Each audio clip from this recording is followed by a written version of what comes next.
श्रीवत्सचिह्नमिश्रेभ्यो नम उक्तिमधीमहे यदुक्तयस्त्रयी कण्ठे यान्ति मङ्गलसूत्रताम् श्रीवत्सचिह्नमिश्रेभ्यो नम उक्तिमधीमहे यदुक्तयस्त्रयी कण्ठे यान्ति मङ्गलसूत्रताम् ஆழ்வார்கள் வாழி அருளிச் செயல் வாழி தாழ்வாதுமில் குறவர் தாம் வாழி ஏழ்பாறுமுய்ய அவர்களுரைத்தவைகள் தாம் வாழி செய்யமறை தன்னுடனே சேர்ந்து இந்துணைப்பதுமத்தலர்மகள் தனக்குமின்பன் நற்புவி தனக்கிறைவன் தந்துணையாயர் பாவன பின்ன தனக்கிரை மத்தையோர்க்கெல்லாம் வந்துணை பஞ்சபாண்டவர்க்காகி வாயுரை தூது சென்னியங்குமென் துணை எந்தை தந்தை தம்மானை திருவல்லிக்கேணிக் கண்டேனே யோ நித்யமச்சுதபதாம்புஜயுக்மருக்ம வியமோகதஸ்ததிதராணி திருநாயமேனே அஸ்மத்குரோர் பகவதோஸ்ய தயைகசிந்தோः ராமானுஜஸ்ய சரணௌ சரணம் பிரபத்யே श्रीवत्सचिह्नमिश्रेभ्यो नम उक्तिमधीमहे यदुक्तयस्त्रयी कण्ठे यान्ति मङ्गलसूत्रताम् अपगतमदमानैरन्तिमोपायनिष्ठैः अधिगतपरमार्थैरर्थकामानपेक्षैः निखिलजनसुहृद्भिर्निर्जितक्रोधलोभैः वरवरमुनिभृत्यैरस्तु मे नित्ययोगः மொழியைக் கடக்கும் பெரும்புகழான் வஞ்ச முக்குறும்பாம் குழியைக் கடக்கும் நம் கூரத்தாழ்வான் என்று கொண்டாடப்படுகின்ற சுவாமி கூரத்தாழ்வான் பஞ்சஸ்தவங்களை நமக்காக அருளி உள்ளார். பஞ்சரத்னங்கள் என்று கொண்டாடப்படுகின்ற இந்த பஞ்சஸ்தவங்களிலே 4வது ஸ்தவமாக அமைந்திருப்பது பெருமாள் கோயில் பேரருளாளன் விஷயமான ஸ்ரீ வரதராஜஸ்தவம். கூரத்தாழ்வான் என்னால் ஸ்ரீ வைஷ்ணவ ஆச்சாரியர்களிலே ஆத்மகுண பரிபூர்த்தி நிறைந்தவர் என்று பார்க்கிறோம். ஸ்ரீ வைஷ்ணவ சம்பிரதாயத்தினுடைய ஆழ்ந்த கருத்துக்களையோ அனுஷ்டானங்களையோ நாம் தெரிந்து கொள்ள வேண்டுமானால் ஆழ்வானுடைய வாழ்க்கை வரலாற்றை பார்த்தால் போரும். ஆழ்வானுடைய அனுஷ்டானங்கள் அது ஸ்ரீ வைஷ்ணவ சம்பிரதாயத்தினுடைய உயர்ந்த அனுஷ்டானங்கள் என்று நாம் நிர்ணயிக்கும்படி அமைந்திருக்கும். அப்படிப்பட்ட ஆழ்வான் திருக்கச்சி பேரருளாளன் விஷயமாக 100 ஸ்லோகங்கள் கொண்ட இந்த வரதராஜ ஸ்தவத்தை அருளி செய்துள்ளார். எந்த சந்தர்ப்பத்திலே இந்த ஸ்தோத்திரத்தை அவர் அருளி செய்தார் என்கிற விஷயம் எல்லோரும் அறிந்தது. எம்பெருமானார் சோழராஜனுடைய உபத்திரவத்தின் காரணமாக திருவரங்கத்தை விட்டு வெளியேறி திருநாராயணபுரத்திலே 12 ஆண்டு வாசம் செய்து வந்தார். சோழராஜன் மாண்ட பிற்பாடு மீண்டும் திருவரங்கத்திற்கு வந்தார். அந்த சமயத்திலே ஆழ்வானை பார்த்து ஆழ்வானுக்கு நேர்ந்த ஒரு பெரிய ஒரு வருத்தமான விஷயம். பெரிய நம்பிகள் அவர் பரமவதித்து விட்டார். ஆழ்வான் திருக்கண்களை இழக்க நேர்ந்தது என்று எம்பெருமானாருக்கு மிகுந்த வருத்தம் உண்டாயிற்று. ஆழ்வானை பார்த்து காஞ்சிபுரம் தேவப்பெருமாளை குறித்து நீர் ஸ்தோத்திரம் பண்ணினால் அவர் உமக்கு இழந்த கண்ணை மறுபடியும் கொடுப்பார் என்று தெரிவித்தார் எம்பெருமானார். உரந்தரு மெல்லனை பள்ளி கொண்டான் ஒரு கால் முன்னம் மாவுருவாய் கடலுள் வரந்தரு மாமணி வண்ணனிடம் மணிமாடங்கள் சூழ்ந்து அழகாய கட்சி என்று திருமங்கை ஆழ்வார் பாடியிருக்கிறார். அப்படி வரந்தரும் மாமணி வண்ணன், கேட்ட வரங்களையெல்லாம் கொடுக்கக்கூடியவர் தேவப்பெருமாள். அவரை போய் பிரார்த்தித்தால் நிச்சயமாக கண்ணை கொடுப்பார் என்று ஆழ்வானுக்கு நியமித்தார் எம்பெருமானார். எம்பெருமானாருக்கு இதில் சொந்த அனுபவமே நேர்ந்திருக்கிறது. திருவரங்கநாதனுக்கு எம்பெருமானாரை வரமாக கொடுத்தவர் தேவப்பெருமாள் தான். அதனால் எம்பெருமானார் என்ன நினைத்திருக்கிறார்? நம்மையே கொடுத்திருக்கிறார். எம்பெருமானார் என்பவர் நம்முடைய தரிசனத்துக்கு தரிசனம் போன்றவர், கண் போன்றவர். அப்படிப்பட்ட எம்பெருமானாரையே திருவரங்கநாதனுக்கு வரமாக கொடுத்திருக்கிறார் தேவப்பெருமாள். ஆழ்வானுக்கு கண்ணை கொடுக்க மாட்டாரா என்று அப்படி நினைத்து ஆழ்வாரை அனுப்பினார். ஆனால் கடைசியில் என்ன ஆயிற்று?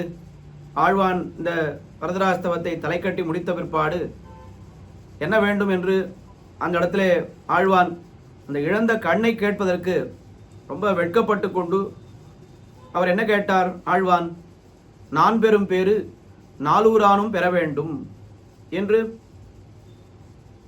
நாலூரானுக்கு நல்ல கதி கிடைக்க வேண்டும் என்பதையே பிரார்த்தனையாக வைத்தார். துணிவினி உனக்கு சொல்லுவன் மனமே, தொழுதெழு தொண்டர்கள் தமக்கு பிணிவொழி தமரர் பெருவிசும் வருளும் பேரருளாளன். இனி இதே திருமங்கி ஆழ்வார் பிணி ஒழித்து அமரர் பெருவிசும் வருளும் பேரருளாளன் என்று அருளி செய்திருக்கிறார். அந்த சந்தையை கருத்திலே கொண்டு நாலூரானுக்கு நல்ல கதி கிடைக்க வேண்டும் என்று அதையே பிரார்த்தனையாக வைத்தார் கூறத்தாழ்வான். வரந்தரும் ஆமணி வண்ணன் என்று அதை திருவுள்ளத்திலே கொண்டு அவரிடத்திலே வரத்தை பெற்று வாரும் என்று எம்பெருமானார் அனுப்பினார். அங்கே போய் ஏதோ இந்த கண்ணை எப்படி வேண்டி பெறுவது என்று ஆழ்வானுக்கு ஒரு பெரிய தர்ம சங்கடம். ஆச்சாரியன் சொல்லை மீறக்கூடாது. ஆனால் ஆச்சாரியன் என்ன அனுப்பியிருக்கிறார் என்னால் இந்த ஒரு கண்ணை மறுபடியும் பெற வேண்டும். இந்த கண்ணை வாங்கி நான் என்ன பண்ண போகிறேன்? இந்த லோகத்தில் இருக்கக்கூடிய தகாத வஸ்துக்களை தான் அதிகமாக பார்க்க போகிறேன். அதனால் எனக்கு கண்ணே வேண்டாம் என்று ஆழ்வான் தெரிவித்தார். இருந்தாலும் ஆச்சாரியன் நியமித்து விட்டாரே, கேட்டுத்தானே ஆக வேண்டும். அதனால் ஸ்தோத்திரத்தை பண்ணினார். அந்த ஸ்தோத்திரத்திலே கூட ஆழ்வான் அந்த திருக்கண்களை பிரார்த்தித்திருக்கிறார் என்பது ரொம்ப சூச்சகமாக தெரிகின்றது. அது பெரும்பாலும் நாம் இன்றைக்கு அனுபவிக்க இருக்கக்கூடிய அந்த 23வது ஸ்லோகத்திலே அந்த பிரார்த்தனை இருக்கிறது என்று பலர் காட்டியுள்ளார். ஆனால் விசேஷமாக பெருமாள் கோயில் பிரதிவாதி பயங்கரம் சுவாமி அவர் அது இந்த ஸ்லோகத்திலே காட்டுவதை விட 90வது ஸ்லோகத்திலே ரொம்ப சூச்சகமாக ஆழ்வான் அதை பிரார்த்தித்திருக்கிறார் என்று ஸ்பஷ்டமாக காட்டியிருக்கிறார். அந்த விஷயங்களை எல்லாம் இன்றைக்கு அனுபவிக்க இருக்கின்றோம். அப்படி நாலூரானுக்கு நல்ல கதி கிடைக்க வேண்டும் என்று பேரருளாளனை பிரார்த்தித்து விட்டார் கூறத்தாழ்வான். பிணி ஒழி தமரர் பெருவிசும் வருளும் பேரருளாளன் எம்பெருமான் அதை கருத்திலே கொண்டு அந்த பிரார்த்தனையை வைத்து விட்டார். அப்பேற்பட்ட ஆத்ம குண பரிபூர்த்தி உடையவர் கூறத்தாழ்வான். எம்பெருமானாருக்கு பெரிய ஆபத்து ஏற்பட்டது. பெரிய நம்பிகளுக்கு இந்த பிராண வியோகம் ஏற்பட்டது. ஆழ்வானுக்கு திருக்கண்கள் அது இழக்க நேரிட்டது. எல்லாம் நாலூரான் செய்த ஒரு கலகத்தினாலே தான். அப்படிப்பட்ட நாலூரான் அவனுக்கும் நல்ல கதி கிடைக்க வேண்டும் என்று ஆழ்வான் பிரார்த்தித்தார் என்று சொன்னால் இப்பேற்பட்ட ஒரு ஸ்ரீ வைஷ்ணவ லட்சணம் நாம் எங்கே போய் பார்ப்பது? ஆழ்வான் தான் ஸ்ரீ வைஷ்ணவ லட்சணத்திற்கே இலக்கணமாக வாழ்ந்தவர் என்று பெரியவர்கள் காட்டியிருக்கிறார்கள். அப்படிப்பட்ட ஆழ்வானுக்கும் காஞ்சிபுரம் பேரருளாளனுக்கும் ரொம்ப அழகான ஒரு நெருங்கின தொடர்பு உண்டு. நம்முடைய சம்பிரதாயத்திலே பேரருளாளன் மிக மிக முக்கிய ஒரு பங்கு வகிக்கிறார். எம்பெருமானாரை திருவரங்கத்திற்கு வரமாக கொடுத்தவர். திருவரங்கநாதனுக்கே எம்பெருமானாரை கொடுத்து தியாகராஜன் என்று தியாக மண்டபம் என்று பெயர் பெற்றார். நம்முடைய சம்பிரதாயத்திற்கு குரத்தாழ்வானை கொடுத்தருளினவரும் தேவப்பெருமாள் தான். தேவப்பெருமாள் ஒரு நாள் இரவு பெருமாளும் பிராட்டியும் பேசிக்கொண்டிருக்க அந்த சமயத்திலே எங்கிருந்தோ ஒரு கதவு சாத்துகின்ற சத்தம் கேட்டது. பெருந்தேவி தாயார் கேட்டாள், எங்கேயோ கதவை சாத்துற சத்தம் கேட்கறதே, ரொம்ப பெரிய சத்தமாக இருக்கிறதே, இது யார் வீட்டு கதவு என்று பெருந்தேவி தாயார் கேட்க, அப்பொழுது தேவப்பெருமாள் கூரத்தாழ்வான் கூரத்திலே அவருடைய இல்லத்திலே தன்னுடைய அந்த காரியங்கள் ததியாராதனைகள்லாம் முடித்துவிட்டு இப்பொழுது கதவை சாத்துகிறார் என்று சொல்ல, இந்த விஷயத்தை திருக்கச்சி நம்பிகள் கூரத்தாழ்வானிடத்திலே இப்படி ஒரு சம்வாதம் நடந்தது என்று திருக்கச்சி நம்பிகள் வந்து தெரிவித்தார்.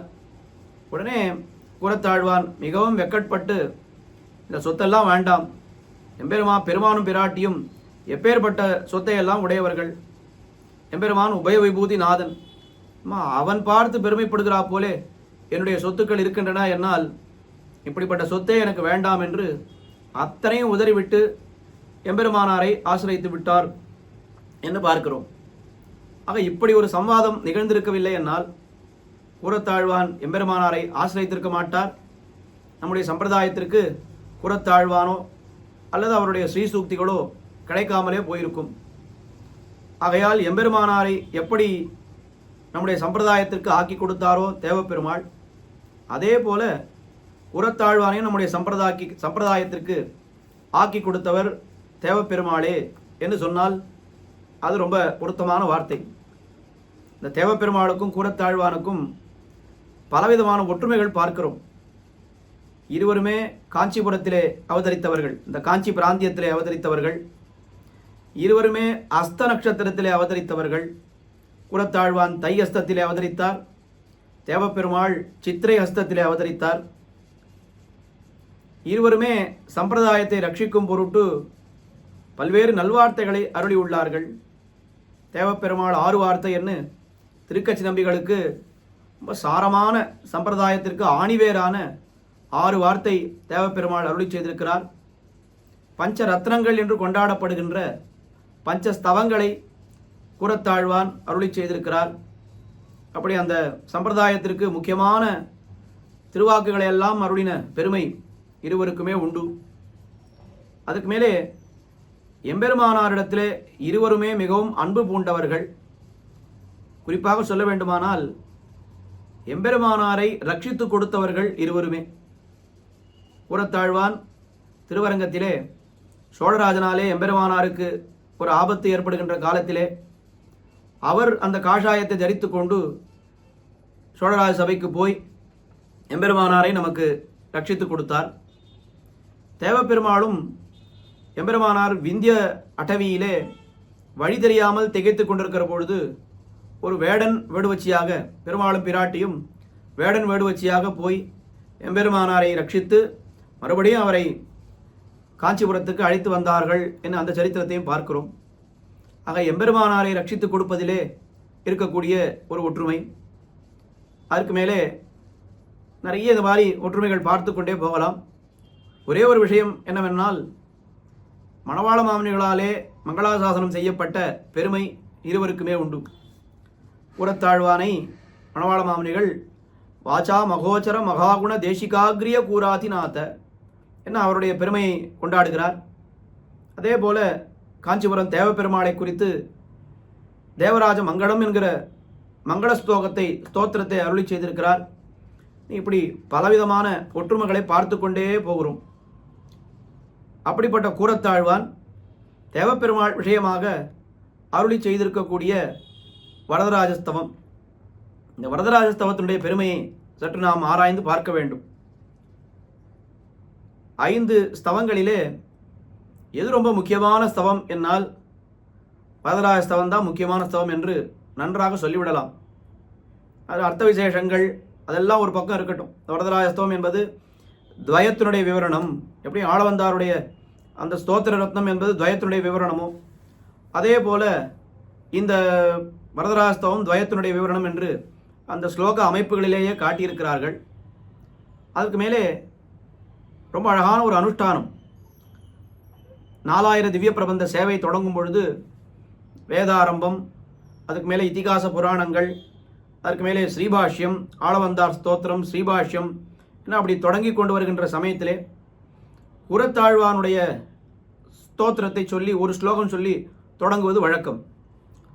அப்பொழுது எந்த ஸ்லோகத்தை பெரியவர்கள் தொடங்குவதாக வழக்கத்திலே கொண்டிருக்கிறார்கள் என்னால், வரதராஜஸ்தவத்திலே இருக்கக்கூடிய ஸ்ரீநிதிம் நிதிமபாரமர்த்தினாம் என்கிற இந்த ஸ்லோகத்தை தான் தொடக்கத்திலே சேவிக்கிறோம். வரதராஜஸ்தவம் என்பது 4வது ஸ்தோத்திரம்.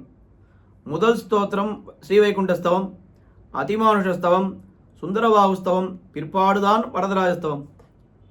நியாயமாக பார்த்தால் கூறத்தாழ்வானுடைய ஒரு ஸ்ரீசூக்திகளை சொல்ல வேண்டும், தொடங்க வேண்டும் என்னால் எதை சொல்லி தொடங்கி இருக்க வேண்டும்?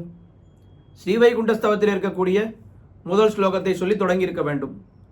ஆனால் அப்படி இல்லாமல் வரதராஜஸ்தவத்தினுடைய முதல் ஸ்லோகமான, அதாவது இரண்டாவது ஸ்லோகம், ஸ்ரீநிதிம் நிதிமபாரமர்த்தினாம் என்கிற அந்த ஸ்லோகமே தொடங்கப்படுகிறது.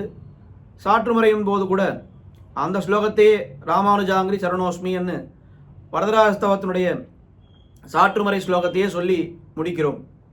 அப்போ பஞ்சஸ்தவங்களிலே எது முக்கியம் என்னால் இதுதான் முக்கியம் என்று அந்த அனுஷ்டானத்திலேயே தெரிந்து விடுகிறது. இன்னும் பல்வேறு பெருமைகளை எல்லாம் காட்டியிருக்கிறார்கள். குறிப்பாக இன்னொரு பெருமை என்னவென்றால், இந்த வரதராஜஸ்தவத்துக்கு ஆழ்வான் பஞ்சஸ்தவங்கள் அருளி செய்திருந்தாலும் அந்தந்த எம்பெருமான்கள் அந்த ஸ்தோத்திரங்களை செவிமடுக்கிறார்களா என்னால் அது நமக்கு தெரியவில்லை. இப்போ உதாரணத்துக்கு சுந்தரபாகுஸ்தவத்தை திருமாலிருஞ்சோலை அழகர் அவர் செவிமடுக்கிறாரா, அது கேட்டு பார்க்க வேண்டும், தெரியவில்லை. அதிமானுஷஸ்தவத்திலே ராமாவதாரம் கிருஷ்ணாவதாரம் என்ன அவதாரங்களை எல்லாம் பாடியிருக்கிறார். அந்த ஏதாவது ஒரு சக்கரவர்த்தி திருமகன் சந்நிதியிலேயோ அல்லது கண்ணன் சந்நிதியிலேயோ அதிமானுஷஸ்தவம் செவிக்கப்படுகிறதா என்னால் அது நமக்கு தெரியவில்லை. ஆனால் வரதராஜஸ்தவம் என்பது காஞ்சிபுரத்திலே வருடத்திற்கு 5 முறை இந்த ஸ்தோத்திரமானது தேவப்பெருமாள் முன்னால் செவிக்கப்படுகிறது. குறிப்பாக தேவப்பெருமாளுடைய அவதார தினமான சித்திரை அஸ்தத்தன்று அஸ்திகிரி மலையிலே திருப்பாவை சாத்துமுறை முடிந்த பிற்பாடு உடனே இந்த வரதராஜஸ்தவமானது மூலவர் உற்சவர் என்று பெரிய அந்த ஆஸ்தானத்திலே கர்ப்பகிரகத்திலே பெருமாள் எழுந்தருளி இருக்கக்கூடிய ஒரு சன்னிவேசத்திலே இந்த வரதராஜஸ்தவத்தை கேட்டு மகிழ்கிறார் பேரருளாளன். இப்படி பல்வேறு பெருமைகள் வாய்ந்த வரதராஜஸ்தவத்திலே இன்றைய தினம் நாம் அனுபவிக்க இருக்கக்கூடிய ஸ்லோகங்கள் 21வது ஸ்லோகம் முதல் 25வது ஸ்லோகம் வரை வரதராஜஸ்தவத்தினுடைய பெருமையை பாற்றுக்கொண்டே போகலாம், சொல்லிக்கொண்டே போகலாம். ஆனால் இந்த ஸ்லோகத்திலே நாம் இப்பொழுது ஆரம்பித்தாக வேண்டும். நமக்கு இருக்கக்கூடிய அவகாசமும் மிக குறைவு. 21வது ஸ்லோகத்தை அனுபவிக்க இருக்கின்றோம். 20வது ஸ்லோகத்திலே எம்பெருமானுடைய ஒரு கல்யாண குணங்களை எல்லாம் அனுபவித்தார். தேவப்பெருமானுடைய கல்யாண குணங்களை அனுபவித்தார் புறத்தாழ்வான். அதில் அவர் சொல்லக்கூடிய 2 விஷயம் என்னவென்றால், ரொம்ப அழகான விஷயம். எம்பெருமான் இருக்கிறானே, தேவப்பெருமான் இருக்காரே, அவர் யாருக்கும் வசப்படாதவர் என்று வேதங்கள் தெரிவிக்கின்றன. ஆனால் அப்பேற்பட்ட தேவப்பெருமாள் பிரணத பரதந்திரம் என்ன, அடியவர்களுக்கு பரவசனாக இருப்பவன், வசப்பட்டிருப்பவன் என்று யாருக்கும் வசப்படாத எம்பெருமான் அவன் எப்படி இருக்கிறான்? அடியவர்களுக்கு வசப்பட்டிருக்கிறான். அந்த தேவப்பெருமாள் எப்படி இருக்கிறார் என்னால், சார்பக்யம் அபிதே பக்தேஷு தோஷம் நைவா கலயசி, எதோ தோஷம் பக்தேஷ்விக வரத நைவா கலயசி. இந்த தேவப்பெருமான் எப்படி இருக்கிறார்னா, சர்வஜனாக இருக்கிறார். எம்பெருமான் எல்லாவற்றையும் எல்லா காலத்திலேயும் அறிந்தவன். அவனுக்கு இந்த மாதிரி இந்த காலத்தில் இது தெரியும், இது தெரியாது, இந்த கால பரிச்சேதம், வஸ்து பரிச்சேதம் இப்படியெல்லாம் சொல்லுவார்கள். அப்படியெல்லாம் எதுவுமே கிடையாது எம்பெருமானுக்கு. சகல விதத்தாலும் அவன் பரிபூர்ணன், எல்லாம் அறிந்தவன். அப்படிப்பட்ட எம்பெருமானுக்கு அறியாத விஷயம் என்ன ஒன்று இருக்குன்னு சொன்னால் அது என்ன? அது பக்தேஷு தோஷம் நைவ ஆகலயசி. அந்த பக்தர்களிடத்தில் இருக்கக்கூடிய தோஷங்களை அவன் ஒரு நாளும் பார்ப்பதே இல்லை. விசேஷமாக அந்த தோஷத்தை கூட அவன் போக்கியமாக குன்றனைய குற்றம் செய்யணும் குணங்கொள்ளும் என்று அந்த தோஷத்தை கூட போக்கியமாக எடுத்துக்கொள்கிறான் என்று சம்பிரதாயத்திலே பார்க்கிறோம். இந்த 20வது ஸ்லோகத்தை எப்படி அனுபவித்தார் ஆழ்வான்? ரொம்ப விசேஷமாக திருவரங்கம் பெரிய கோயிலிலே அரையர் சேவையின் பொழுது கொண்டாட்டங்கள் சேவிப்பார்கள் அரையர்கள்.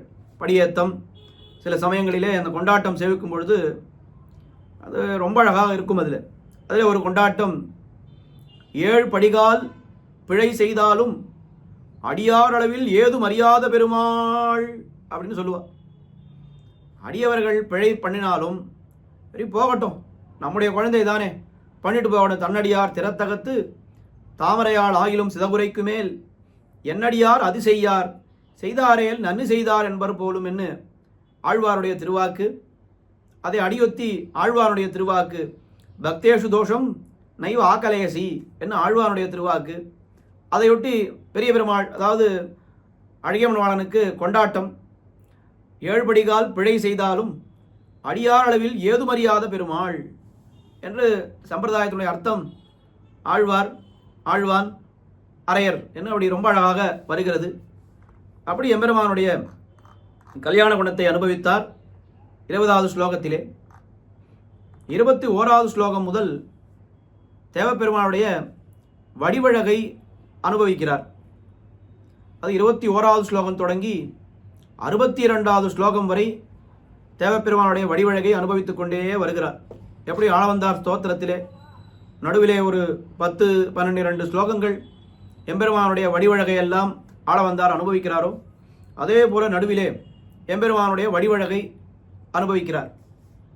அதற்கு பிற்பாடு தம்முடைய நைச்சியான சந்தானம், அந்த ஒரு பிரார்த்தனை எல்லாவற்றையும் பண்ணி இந்த ஸ்தோத்திரத்தை தலை கட்டுகிறார் ஆழ்வான். 21வது ஸ்லோகம் முதல் 62வது ஸ்லோகம் வரை எம்பெருமானுடைய வடிவழகு என்று சொன்னால், அதிலே முதல் 4 ஸ்லோகங்கள் 21வது ஸ்லோகம் முதல் 24வது ஸ்லோகம் வரை அவனுடைய சமுதாய சோபையை அனுபவிக்கிறார். 25வது ஸ்லோகம் அது தொடங்கி தேவப்பெருமானுடைய பிரத்யங்க சோபை, அவயவ சோபை அதை அனுபவிக்கிறார். அழகுன்னு தமிழில் சொல்லிடுறோம், ஆனால் சம்ஸ்கிருதத்திலே அதை ரெண்டாக பிரித்து காட்டுவார்கள். லாவண்யம், சௌந்தரியம் அப்படின்னு. ரெண்டும் ஒன்று தானே. லாவண்யம்னாலும் அழகு தான், சௌந்தரியம்னாலும் அழகு தான் என்று நாம் நினைக்கக்கூடும். ஆனால் என்ன வித்தியாசம் என்று பார்த்தால், லாவண்யம் என்னால் அது சமுதாய சோபை, சௌந்தரியம் என்று சொன்னால் அது பிரத்யங்க சோபை, அவயவ சோபை. லோகத்தில் சில பேர் பார்க்குறோம், ரொம்ப தூரேந்து பார்த்தா மொத்தமாக அழகாக இருப்பா. ஆனால் தனித்தனியாக பார்த்தா, கண்ணு காது எல்லாம் தனித்தனியாக பிரித்து பார்த்தால் அவ்வளோ அழகாக இருக்காது. இன்னும் சில பேரை பார்த்தால் கண்ணு தனியாக அழகாக இருக்கும், காது தனியாக அழகாக இருக்கும், மூக்கு தனியாக அழகாக இருக்கும். ஆனால் மொத்தமாக பார்த்தா அவ்வளோ அழகாக இருக்காது. எம்பெருமான் ஒருத்தன்தான், அவன் லாவண்யமும் நிறைந்தவன், சௌந்தரியமும் நிறைந்தவன். லாவண்யம், சௌந்தரியம் ரெண்டுமே உண்டு. ஆச்சாரிய இதயத்திலே காட்டும் பொழுது நம்மாழ்வார் எந்த திவ்ய தேசத்திலே லாவண்யத்தை அனுபவித்தார், எந்த திவ்ய தேசத்திலே சௌந்தரியத்தை அனுபவித்தார் என்று ரொம்ப அழகாக காட்டியிருக்கிறார். திருக்குறுங்குடியிலே வைஷ்ணவ வாமனத்திலே அது லாவண்யம் பூர்ணம். நாங்கள் நீலமேனியும் 4 தோடும் என் நெஞ்சம் நிறைந்தனவே, சங்கினோடும் நேமியோடும் தாமரை கண்களோடும் செங்கனிவாய் ஒன்னினோடும் செல்கின்னதென் நெஞ்சமே என்று லாவண்யத்தை அனுபவித்தார், சமுதாய சோபை. தெந்திருப்பேரையில் என்கிற திவ்யதேசத்திலே சௌந்தரியத்தை அனுபவித்தார் என்று காட்டியிருக்கிறார்கள். வெள்ளை சுரிசொங்குட ஆழி ஏந்தி தாமரை கண்ணனின் நெஞ்சினூடே புள்ளைக்கடாகின்ற வார்த்தை காணீர் என்ன அந்த ஒரு பதிகத்திலே, திருவாய்மொழியிலே எம்பெருமானுடைய அழகு, சௌந்தரியம் அதை அனுபவித்திருக்கிறார். இன்னும் விசேஷமாக எந்த திவ்யதேசமும் கிடையாது. அதே 7ஆம் பத்தில் இருக்கக்கூடிய ஏழேராவி உண்ணும் என்கிற 7வது திருவாய்மொழியிலே திருமுகத்தில் இருக்கக்கூடிய அவயவங்கள் ஒன்றொன்றாக தனித்தனியாக அனுபவித்திருக்கிறார் ஆழ்வார், நம்மாழ்வார். அப்போ சௌந்தரியம் என்னால் அது பிரத்யங்க சோபை, லாவண்யம் என்னால் அது சமுதாய சோபை என்று பார்க்கிறோம். ஆக இந்த முதல் 4 ஸ்லோகத்திலே லாவண்யத்தை, எம்பெருமானுடைய லாவண்யத்தை அனுபவித்து மேலே 25வது ஸ்லோகம் முதல் 62வது ஸ்லோகம் வரை அவனுடைய அந்த சௌந்தரியத்தை, தேவப்பெருமானுடைய சௌந்தரியத்தை அனுபவிக்க இருக்கின்றார். அதிலே முதல் ஸ்லோகம் இது தேவப்பெருமாளை மலையினுடைய உச்சியில் இருக்கக்கூடிய ஒரு சிகரமாக உருவகப்படுத்தி அனுபவிக்கிறார். கீழே எல்லாம் 20 ஸ்லோகங்களாக மலையைத்தான், அந்த அஸ்திகிரி மலையைத்தான் அனுபவித்துக் கொண்டு வந்தார். தேவப்பெருமாளை பற்றி அனுபவித்ததை விட மலை அனுபவித்தது அதிகமாக இருக்கிறது. இப்போ எப்படி அனுபவிக்கிறார் என்னால், இப்போ ஏன் தேவப்பெருமாளை அனுபவிக்க வருகிறார் மறுபடியும் அப்படின்னா, இல்லை தேவப்பெருமாளை அனுபவிக்க வரல, ஆனால் திருமலை தான் அவருக்கு பரம பிராபியம். அந்த திருமலையிலே ஏகதேசம் என்னலாம்படி இருக்கக்கூடிய தேவப்பெருமாளை அனுபவிக்கிறார் என்று காட்டுகிறார்கள். இது நம்மாழ்வார் காட்டின ஒரு பிரக்கிரியை. கிளறொளி இளமை என்கிற பதிகத்திலே திருமாலிருஞ்சோலை திருமலை அதுவே அடைவது திறமே, அயல்மலை அடைவது அது கருமமே என்று அந்த திருமாலிருஞ்சோலை மலையே பிராப்பியம் என்று மலையே அனுபவித்து விட்டார் ஆழ்வார்.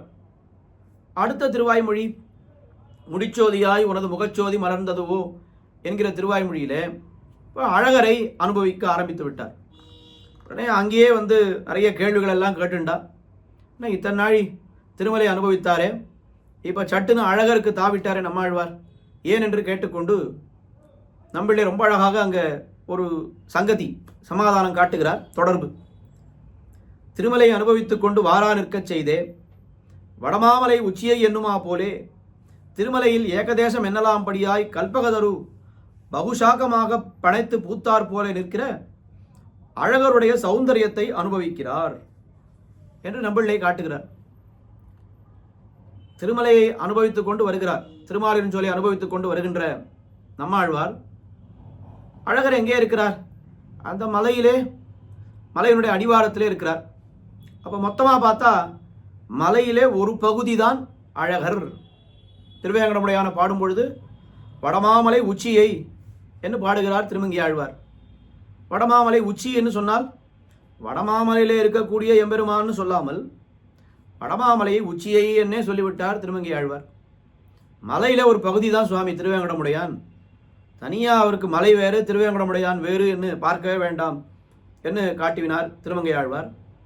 நம்ம ஆழ்வாரும் எப்படி காட்டியிருக்கிறார் என்னால் திருமலை அதுவே அடைவது திறமே என்று மலையே பிராப்பியம் என்று தெரிவித்தவர் ஏன் இப்போ அழகரை அனுபவிக்க ஆரம்பிக்கிறார் என்னால் இந்த மலையிலே ஒரு பகுதி, எப்படி மலையில் இருக்கக்கூடிய அந்த இயற்கையான மரங்கள் செடிகள் புஷ்பங்கள் எல்லாவற்றையும் அனுபவித்தாரோ அதுபோல மலையிலே ஒரு பகுதியான அழகரை அனுபவிக்கிறார் நம்ம ஆழ்வார் என இப்படி தான் காட்டினார்கள் இந்த சங்கத்தியை. அதே போல இங்கேயும் எப்படி காட்டுகிறார்கள்? இத்தனை நாழி குரத்தாழ்வான் இந்த மலையினுடைய பெருமையெல்லாம் சொல்லிட்டு வந்தார். இப்போ தேவப்பெருமாளுக்கு தாவுகிறாரே, பெருமாளுடைய பெருமையை அழக அனுபவிக்கிறாரே என்னால் இது ஒன்றும் பெருமாளுடைய பெருமையை அனுபவிப்பதற்காக அவர் இல்லை. இங்கேயும் மலையினுடைய ஒரு பெருமையை தான் அனுபவிக்கிறார் இல்லையே. மலையை பற்றி எதுவுமே வரலையே, பெருமாளை பற்றி தானே இங்கே வருது. அப்படின்னால் தேவப்பெருமாள் யார் சுவாமி? அவர் மலையிலே ஒரு பகுதி தானே, அதனால் இதுவும் மலையை அனுபவிப்பதற்கு சமம் என்று ரொம்ப அழகாக இந்த ஸ்லோகத்திற்கு அவதாரிக்கை காட்டுகிறார்கள். 21வது ஸ்லோகம். பாணிபாத வதனேக்ஷண சப்தைஹி அம்புஜான்யபதிஷன் வரதத்வம் பாஹுபிஸ்து அதி விஷால தமாலான் ஆஞ்சனம் கரிகிரே ரசிசிருங்கம். ஹே வரத என்று தேவப்பெருமாளை விളിக்கிறார். பாணிபாத வதன ஈக்ஷண சப்தைஹி என்று பாணி என்னால் திருக்கைகள், பாதம் என்னால் அது திருவடி, வதனம் அது திருமுகமண்டலம், அதுக்கு மேலே ஈக்ஷணம் அது ஈக்ஷணன்னு சொன்னால் திருக்கண்கள். இன்னும் இப்படிப்பட்ட எல்லாம் எம்பெருமானுடைய பாணி பாதம் வதனம் ஈக்ஷணம் எல்லாம் எப்படி இருக்குன்னா அம்புஜானி அபதிஷன்னு எல்லாம் தாமரை மலர்களை மறைத்து கொண்டு இருக்கின்றன. அதற்கு மேலே பாகுபிஹி அதி விஷால தமாலாம்ஸ்து அபதிஷன்னு எம்பெருமானுடைய அந்த பெரிய புஜங்கள் இருக்கே, பாகு என்னால் நீண்ட கைகள். இங்கே என்ன பாணின்னு கீழே சொல்லியிருக்காரு, இங்கே பாகுன்னு சொல்லியிருக்காரு. ரெண்டுக்குமே கைதான அர்த்தம் என்னால் அந்த வித்தியாசம் ரொம்ப அழகாக காட்டியிருக்கிறார்கள். பாணி என்று சொன்னால் இந்த மணிக்கட்டு வரை இருக்கக்கூடிய பாகம் அது பாணி என்று காட்டியிருக்கிறார். அதுக்குண்டான இலக்கண சூத்திரங்களை எல்லாம் எடுத்து காஞ்சி சுவாமி தம்முடைய வியாக்கியானத்திலே காட்டியிருக்கிறார். இப்போ பாணி என்று இங்கே சொல்வது முழு கையை சொல்லவில்லை, மணிக்கட்டு வரை ஆழ்வான் தெரிவிக்கிறார். பாகு என்று சொன்னால் அது தோளோடு சேர்ந்த கைகளை தெரிவிக்கிறார் என்று அப்படி காட்டியிருக்கிறார்.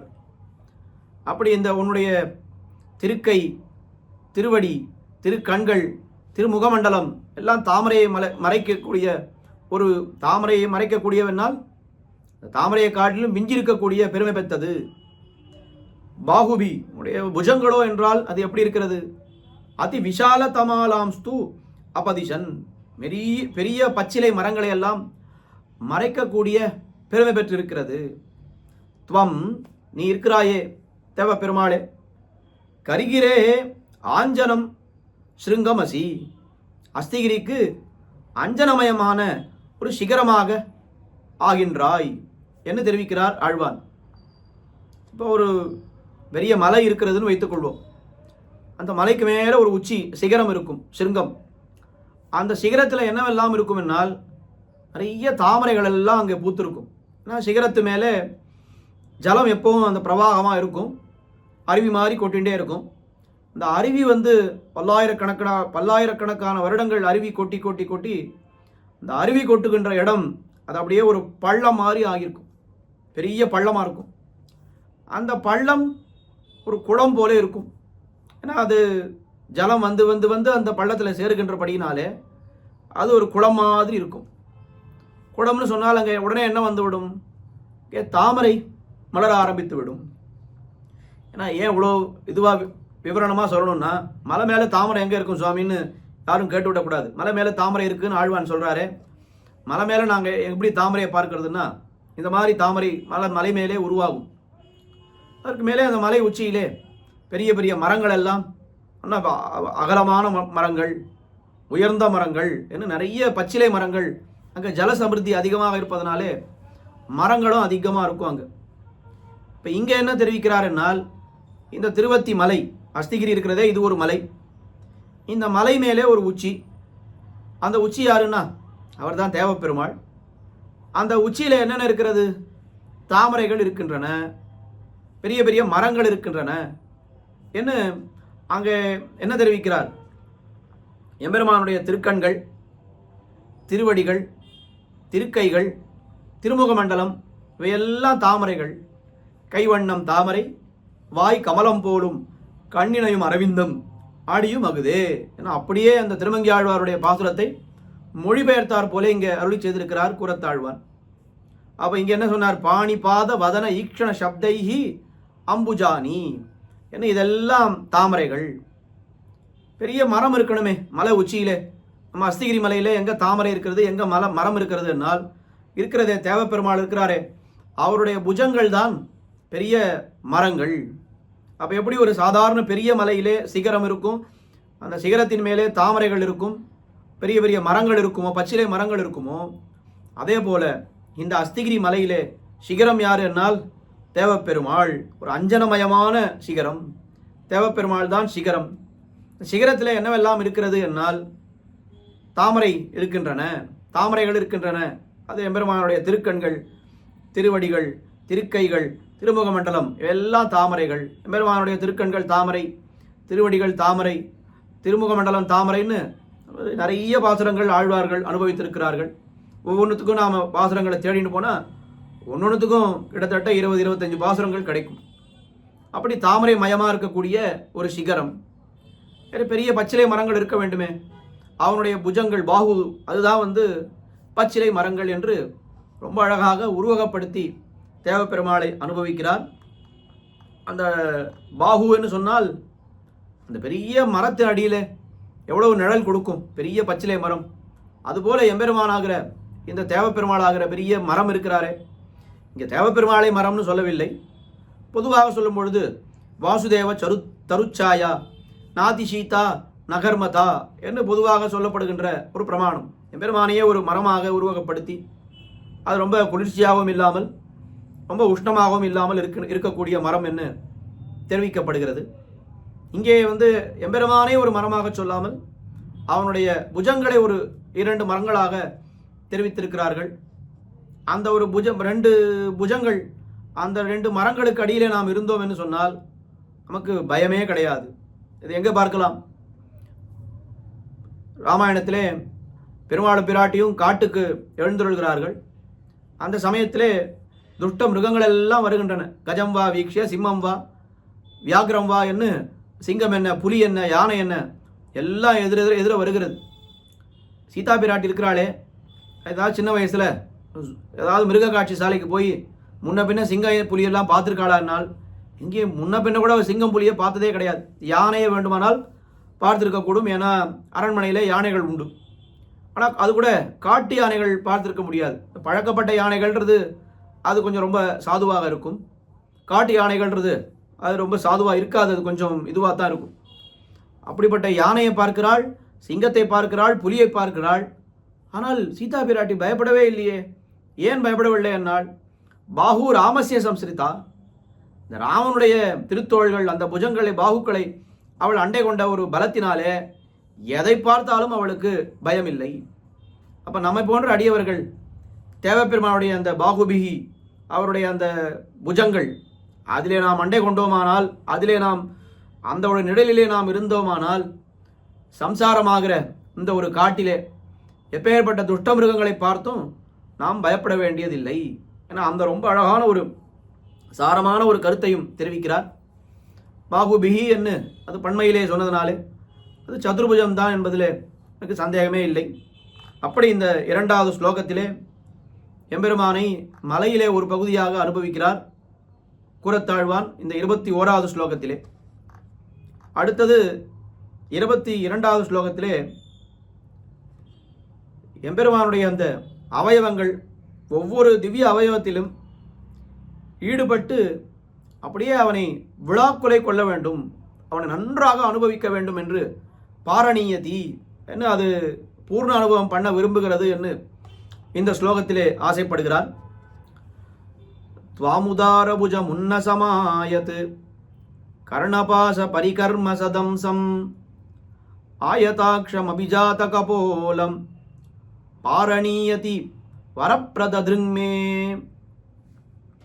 ஹே வரப்பிரத, வரம் கொடுப்பவனே, வரந்தரும் மாமணி வண்ணனே, ஹே வரதனே, மேதிருக்கு, என்னுடைய கண்ணானது, ஆழ்வானுடைய கண்ணானதுன்னா அவருக்கு தான் கண் இல்லையே என்று நினைக்க வேண்டாம், இதெல்லாம் உட்கண்ணுடைய விஷயங்கள் என்று காட்டியிருக்கிறார்கள். என்னுடைய உட்கண்ணானது உதாரபுஜம், ஔதாரியம் உள்ள அந்த பாகுவை, உன்னசம், அழகான திருமூக்கு, ஆயத்து கர்ணபாசம், நீண்டு சிறந்த இந்த செவிகளை அலங்காரமாக கொண்ட நல்ல பரிகர்ம சதம்சம், ஆயத் கர்ணபாச பரிகர்ம சதம்சம், இந்த குண்டலங்களை அணிந்திருக்கக்கூடிய திருத்தோள்கள். இந்த எம்பெருமானை நாம் சேவிக்கும் பொழுது பெருமானிடத்தில் சேவிக்க முடியாது.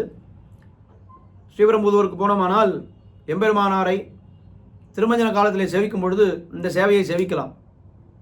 அந்த எம்பெருமானாருடைய திருக்காதுகள் இருக்கின்றனவே, அது எப்படி இருக்கும்னா தோல் வரைக்கும் அந்த காதுகள் தொங்கிக் கொண்டிருக்கும். இங்கே ரொம்ப அழகாக வடிவழகு கட்டியத்திலேயே தோளளவும் தொங்குகின்ற கர்ணபாசங்களும் என்று அந்த வடிவழகிலே செவிப்பார்கள். அப்படியே அந்த காது பெருக்குதல் என்ன அந்த காலத்திலே உண்டு.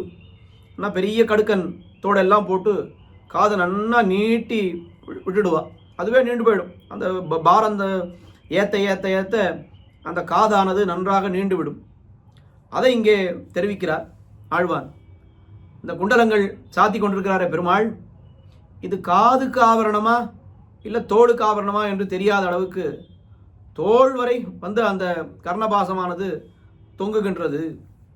கர்ணபாச பரிகர்ம சதம்சம், அதுக்கு மேலே ஆயதாட்சம், நீண்ட திருக்கண்கள், அபிஜாத கபோலம், ஆபிஜாத்தியம் பொருந்திய கண்டஸ்தலங்கள், அது அப்படிப்பட்ட கண்டஸ்தலங்களை உடைய துவாம் பாரணீயதி, உன்னுடைய அந்த அழகை பூர்ணானுபவம் பண்ண வேண்டும் என்று விரும்புகின்றது என்னுடைய இந்திரியங்கள். என்னுடைய கண், இங்கே பொதுவாக கண்ணுன்னு தெரிவித்திருக்கிறார், மேதிருக்கு, அது என்ன ஆசைப்படுகிறது என்னால் எம்பெருமானுடைய ஒவ்வொரு அவயவங்களையும் ஒவ்வொரு அவயவத்தையும் அனுபவிக்க வேண்டும் என்று பாரணீயதி ஆசைப்படுகிறது. அதில் ஒவ்வொரு விசேஷமாக பார்க்கணும். உதாரபுஜம், இப்போ உதாரபுஜம் அப்படின்னு சொன்னால் அலம் புரிந்த நெடுந்தடக்கை. அலம் என்னால் வடமொழியிலே போதும் என்று அர்த்தம். போதும் போதும் என்று சொல்லும் வரைக்கும் சொன்னாலும் நிறுத்தாத கை. எம்பெருமானுடைய கை எப்படி இருக்கும்னா, சில பேர் வந்து நம்ம போருன்னு சொல்கிறதுக்கு முன்னாடியே கொடுக்கறத நிறுத்திடுவா, சாதாரணமாக ஒரு தானம் பண்ணக்கூடியவர்கள். சில பேர் போரும்னு சொல்கிற வரைக்கும் தானம் பண்ணிக்கொண்டே இருப்பார்கள். ஆனால் போதும் போதும் என்று சொன்னாலும் தானம் பண்ணக்கூடிய ஒரு பெரிய கை உண்டுன்னா உடனே அவரை பார்த்து நாம் என்ன சொல்லுவோம், ரொம்ப பெரிய கை அவருக்கு, நீண்ட கை அவருக்கு அப்படின்னு சொல்லுவோம். அப்போ அலம்புரிந்த நெடுந்தட கை என்று எம்பெருமானுடைய ஒரு திருக்கைகள் இருக்கின்றன அப்படின்னு சொன்னால் அது எப்படி இருக்கு? போதும் போதும்னு சொன்னாலும் நிறுத்தாத, அவ போரும் போரும் போரும்னு சொன்னாலும் அவனுக்கு கொடுத்தால் கொடுத்து கொண்டே இருக்கணும். யோசித்து பாருங்கள். அர்ஜுனன் போரும் போரும்னு சொல்கிறான். ஆனால் கண்ணபிரான் என்ன பண்ணுகிறான்? அவன் போருன்னு சொல்லாமல், போருன்னு சொன்னாலும் கேளாமல், மேலே மேலே மேலே ஸ்ருணை பூயே மகாபாகு ஸ்ருணுமே பரமமஜான்னு மேன்மேலும் அர்த்த விசேஷங்களை வர்ஷித்து கொண்டே போருகிறான். அது சுவாமி தானம் கொடுக்கும்பொழுது மேலே மேலே கொடுத்தாலும் பரவாயில்லை, ஏதோ உபதேசம் தானே, இது கூடவா மேலேயே கொடுக்கணும் அப்படின்னா அதுதான் எம்பெருமானுக்கு ரொம்ப பிடித்த விஷயம். தானம் கொடுப்பது சாதாரண விஷயம். ஆனால் நல்ல உபதேசங்களை கொடுப்பதற்கு எல்லாரும் கிடைக்க மாட்டார்களே. கண்ணபிரான் கீதாச்சாரியன் தானே அந்த உபதேசங்களை கொடுக்கணும். அதனால் மேலே மேலே மேலே அவன் கொடுத்து கொண்டே போகிறான். அலம்புரிந்த நெடுந்தடக்கை. தானம் கொடுப்பதிலே என்ன, கை இருந்து தானம் கொடுப்பதிலே தான் நாம் வைத்து பார்க்க முடியும். எம்பெருமானோட சுபாவம் எப்படின்னா, யார் போருன்னு சொன்னாலும் மேலே மேலே கொடுத்து கொண்டே இருப்பான். அது தானமாக இருந்தாலும் சரி, உபதேசங்களாக இருந்தாலும் சரி, எதுவாக இருந்தாலும், அனுகிரகமாக இருந்தாலும் சரி, போதும் போதும்னு சொன்னாலும் அது போதும் போதும்னு சொல்கிற அளவுக்கு கொடுத்து விட்டு மேலேயும் கொடுப்பான் எம்பெருமான் என்று ரொம்ப அழகாக காட்டுகிறார்கள். அப்படிப்பட்ட உதார புஜம், ரொம்ப உதாரமான திருக்கைகளை உடையவன் எம்பெருமான். அதுக்கு மேலே உன்னசம் என்ன, அந்த மாட்டுயர் கற்பகத்தின் வல்லியோ கொழுந்தோ அறியேன் என்று எம்பெருமானுடைய அந்த ஈட்டிய வெண்ணெய் உண்டான் திருமூக்கு எனது ஆவி உள்ளே மாட்டிய வல்விளக்கின் சுடராய் நிற்கும் வாலியதே என்று அந்த ஏழையராவி உண்ணும் என்கிற பதிகத்திலே ஆழ்வான் இங்கே எந்த ஒரு அவயவங்களை எல்லாம் அனுபவித்திருக்கிறாரோ இதெல்லாம் அழகாக எம்பெருமானுடைய அவயவங்களை நம்மாழ்வார் அனுபவித்திருக்கிறார். அது அவனுடைய திருக்குண்டல காதுகளே, மாட்டு ஈட்டிய வெண்ணெய் உண்டாம் திருமூக்கு, அவனுடைய அந்த கண்கள் என்ன, எல்லா ஏழையர் ஆவி உண்ணும் இணை கூத்தங்களோ அறியேன், ஆழியன் கண்ணபிரான் திருக்கண்கள்களோ அறியேன் என்று இதெல்லாம் நம்மாழ்வார் அனுபவித்திருக்கிறார். அது அப்படியே கூறத்தாழ்வான் இங்கே ஒவ்வொரு அவயவமாக அனுபவித்து விட்டு இந்த ஒரு சமுதாய சோபையை பாரணீயதி, நான் பாரணை பண்ண விரும்புகிறேன் அப்படின்னு தெரிவிக்கிறார். இந்த பாரணைன்ற வார்த்தை ரொம்ப அழகான வார்த்தை. பொதுவாக பாரணைன்ற வார்த்தையை நாம் எப்போ உபயோகப்படுத்துவோம்? சுவாமி துவாதசி பாரணை ஆயிடுத்தா, துவாதசி அன்னைக்கு கார்த்தால சாப்பிடக்கூடிய அந்த ஒரு பிரசாதத்தை ஸ்வீகரிக்கிறோமே, அதுக்கு பாரணைன்னு பேர். நித்தியபடி யாரும் சுவாமி இன்னைக்கு பாரணை ஆயிடுத்தான்னு கேட்க மாட்டா, துவாதசி அன்னைக்கு மட்டும் பாரணை ஆயிடுத்தான்னு கேட்பான். ஏன்னா உபவாசம் இருந்து இவனுக்கு நன்றாக பசி எடுத்திருக்கும். இப்படி நல்ல பசியோடு ஒருத்தன் சாப்பிட்டானால் அதுக்கு தான் பாரணைன்னு பேர்.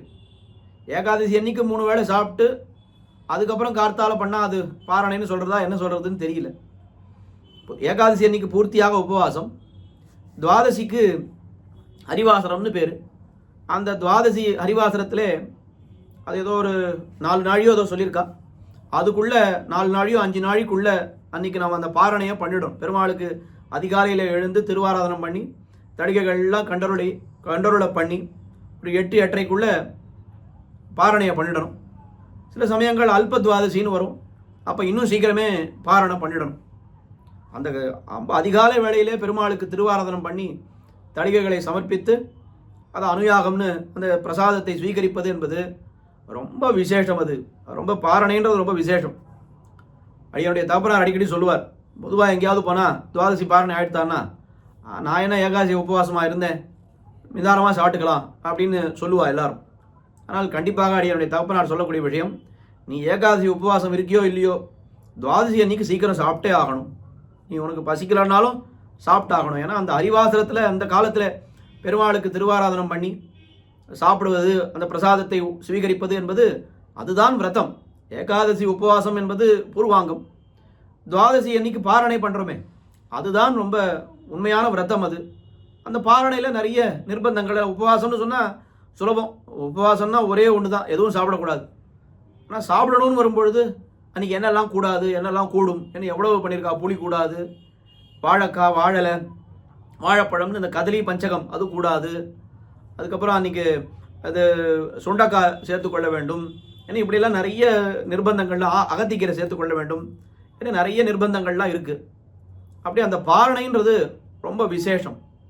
ஏகாதசி உபவாசம் இருக்கிறோமோ இல்லையோ, துவாதசி அன்னைக்கு அதிகாலையிலே எழுந்து பெருமாளுக்கு அதிகாலையிலே அந்த சூரியோதய சமயத்தில் திருவாராதனம் பண்ணிவிட்டு ஒரு 8-8:30க்குள்ளே நாம் சாப்பிட வேண்டும் என்பது ரொம்ப அழகான ஒரு அனுஷ்டானம். அதை ஸ்ரீ வைஷ்ணவர்கள் பொதுவாக எல்லோரும் அதை கடைபிடிக்க வேண்டும் என்று பெரியவர்கள் காட்டியிருக்கிறார்கள்.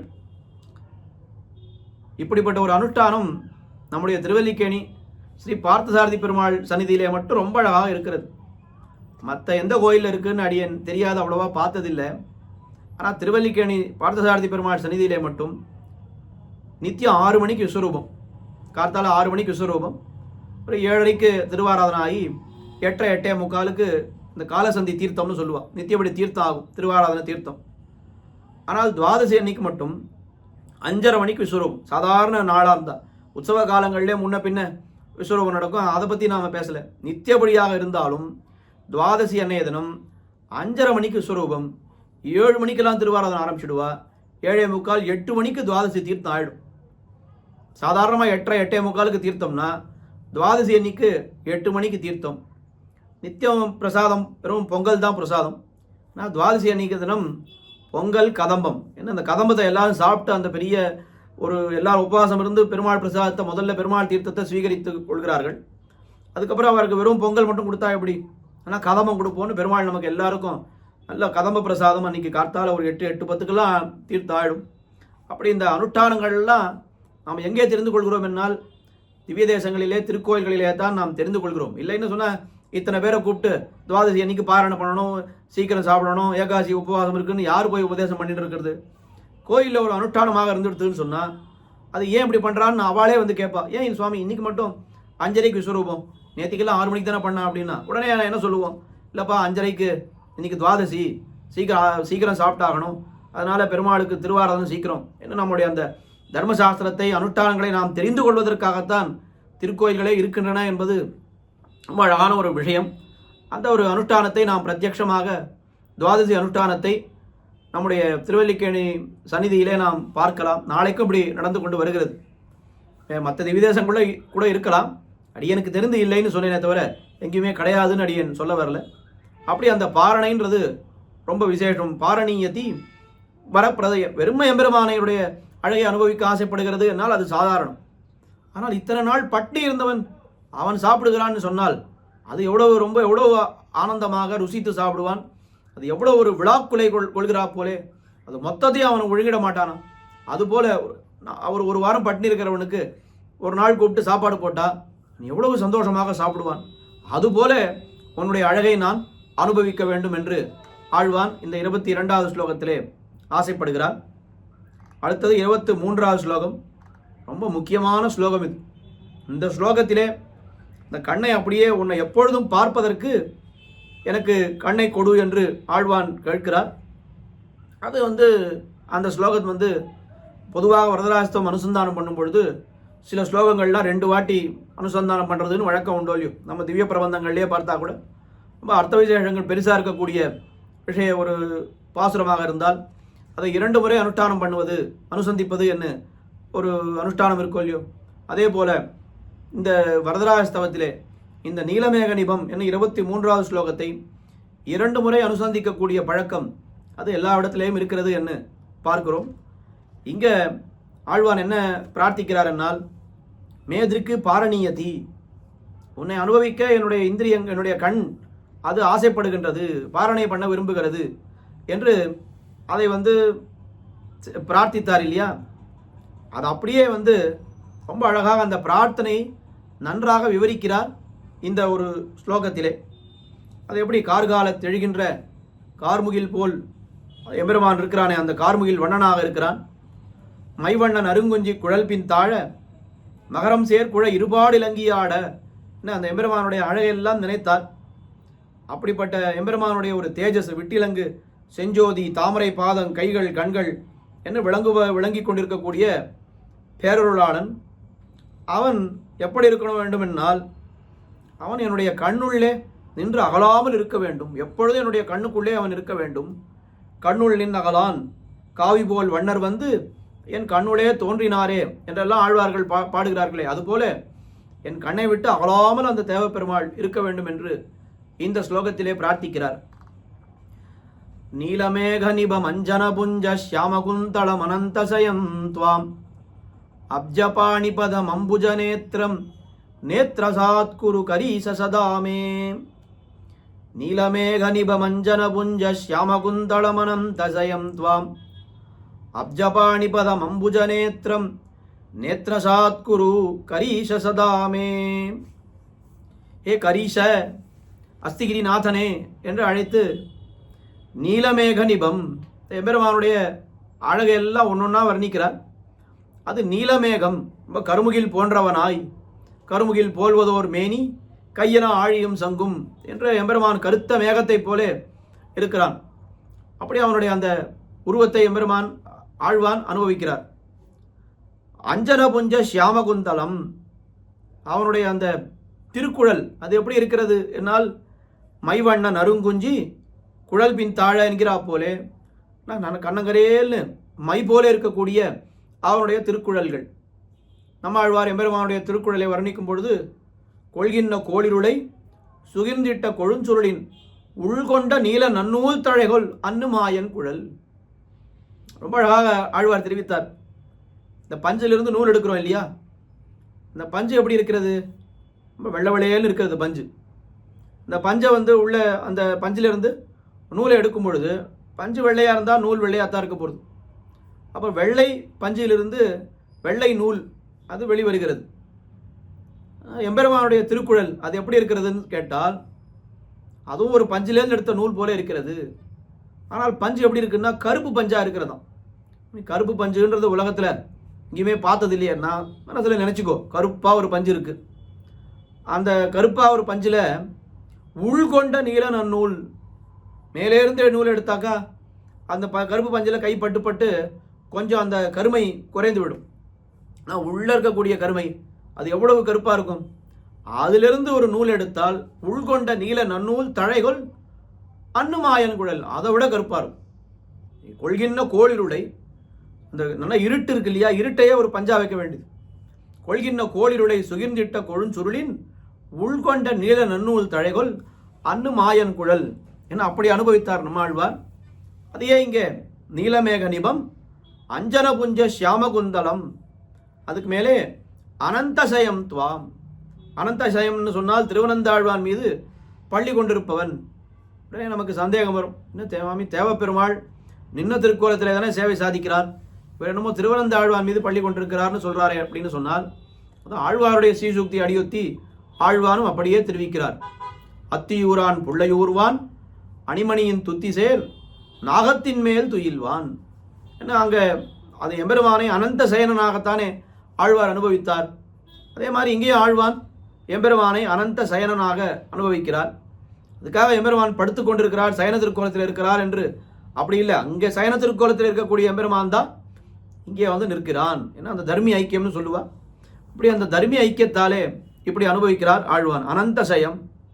அதுக்கு மேலே அப்ஜபாணி பதம் அம்புஜ நேத்திரம், இது வழக்கம் போல தாமரை பாதம், கைகள் கண்கள் எல்லாம் தாமரை, கைவண்ணம் தாமரை, வாய் கமலம் போலும், கண்ணினையும் அரவிந்தம் அடியும் அகுதே என்று சொல்கிறார் போலே அப்ஜ பாணி பதம் அம்புஜ நேத்திரம், தாமரை போன்ற திருக்கண்கள் திருக்கைகள்.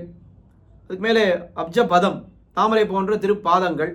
இந்த தாமரைன்னு சொன்னால் ஒரு உபமானமாக தாமரையை சொல்வதே தவிர உண்மையாக சொன்னால் தாமரைக்கும் எம்பெருமானுடைய திருப்பாதங்களுக்கும் ஒரு ஒப்பிட்டே பார்க்க முடியாது.